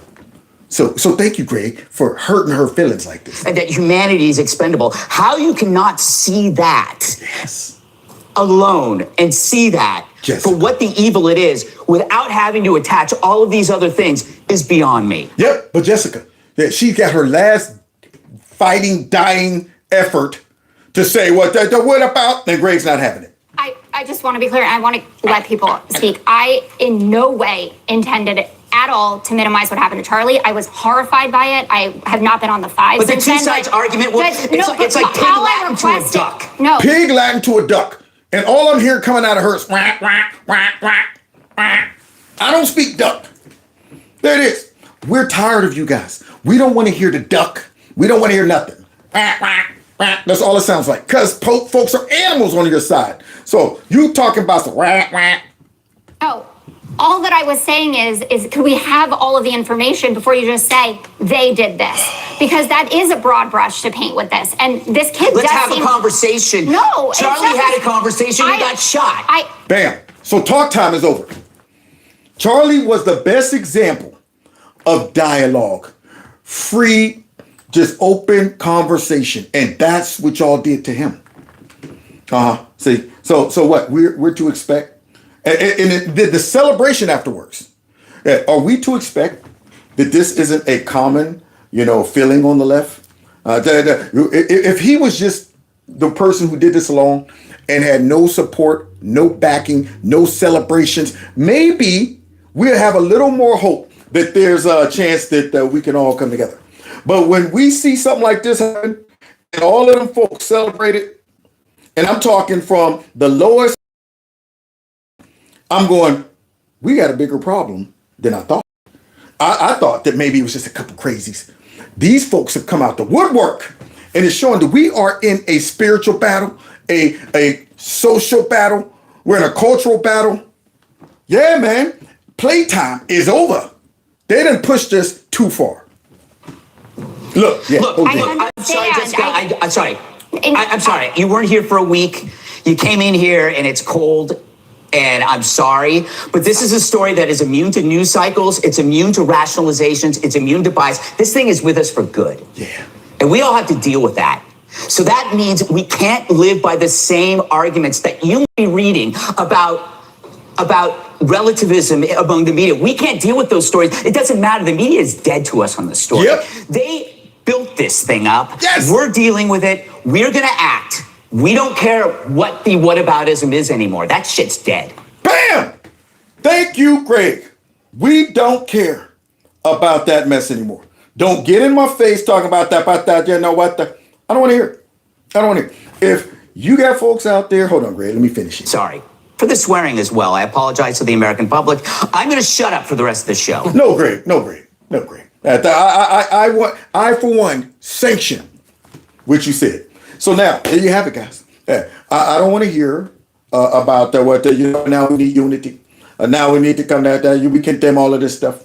Because these same folks who have tried everything to misplace the blame will be the same folks who would not tap out and say, we're the blame. Yeah, they won't accept that. They'll continue with their crazy, radical policies, ideology, and rhetoric that got these crazies up in a frenzy. They will continue. So we got to go ahead and go after the head of the snake. Yeah, these crazy folks on the ground level are just the manifestation of the head controlling the body. That's it. We got to eradicate these radical Democrats. And I'm talking about embarrass these people even more by beating them into submission at the box, at the voting booth. Got to beat them into submission. We got to win this culture war by exposing them and letting everybody know these people have contributed to the destabilization of our society. If you leave it up to them because they don't know how to fight fair and come up with policies and serve the American people, you leave it up to him, your neighbor will be looking at you suspiciously. A neighbor that might have been knowing you for 20 years. Now all of a sudden you're white supremacists, white nationalists and stuff like that. Just like they turned the crazies against Trump, who once loved it. So it goes to show that there is a coordinated attack on conservative values and conservatives. And it is all being conspired by the fake news, the Democrats, definitely, and some of these powerful worldly NGOs and globalists and stuff like that. And they are pushing this mess out there because they know they have nothing left. They have nothing less. So they're trying to hang on to their dying base of people. And the only way they can do that is to continue to feed the beast. That's it. Feed the beast with more, you're justified in retaliation like this. You're justified in calling them fascists and throwing Molotov cocktails at them because they're trying to disappear people. You're justified in attacking these folks because they're Nazis. Who wouldn't attack a Nazi? Yeah, you're justified at celebrating if Trump would have got killed because guess what? I mean, it's like Hitler. Hitler, would you cry if Hitler was killed? Would you cry?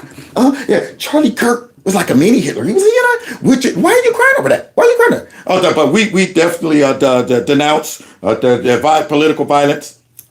But that's what they're all doing. But right after that, when you put that but out there, it blocks everything. You just erased everything you say. So these folks coming up with a sorry introduction about we feel for the family and this and that, you already know they can't just stop there. It's in the bone. These Democrats, all of them. But Donald Trump and his rhetoric. But what about this? But violence is on both sides. But we don't want to hear the but. Get the but out the way. Okay? You're the but. That's what it is. When I hear but, I'm looking at it. You're the but.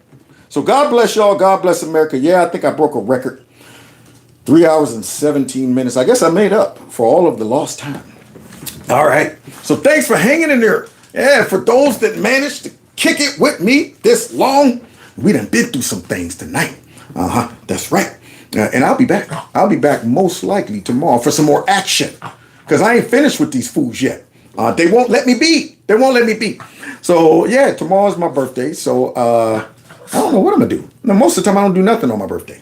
I don't really even celebrate my birthday. That's funny. Never had a birthday party since I was a kid. My mom threw me one. Other than that, I just said, it's my birthday. I used to go play volleyball on it and, go salsa dancing maybe. But tomorrow, I don't think I'm going to do anything. So those that want to give me a last minute birthday gift, feel free to support the channel through my Cash App, my PayPal link. And of course, Thanks for all of those who gave in the super chat. Look at that. Wow. Yeah, buddy. Unfortunately, I got to wait until the end of the month to withdraw that because stupid old YouTube. And they better not demonetize this video. If they do, y'all let me know. They gave you a refund back. Oftentimes, they'll demonetize the video, and I'm going, what's going to happen to the super chat money? Are y'all just going to pocket it? That's my question. So those that bypass the super chat, if you want to support the channel, you can do it through my Cash App and my PayPal link. It's below each video. And subscribe to my alternative channel. That channel right there. I'm getting notification after notification. My friend is doing her thing over there.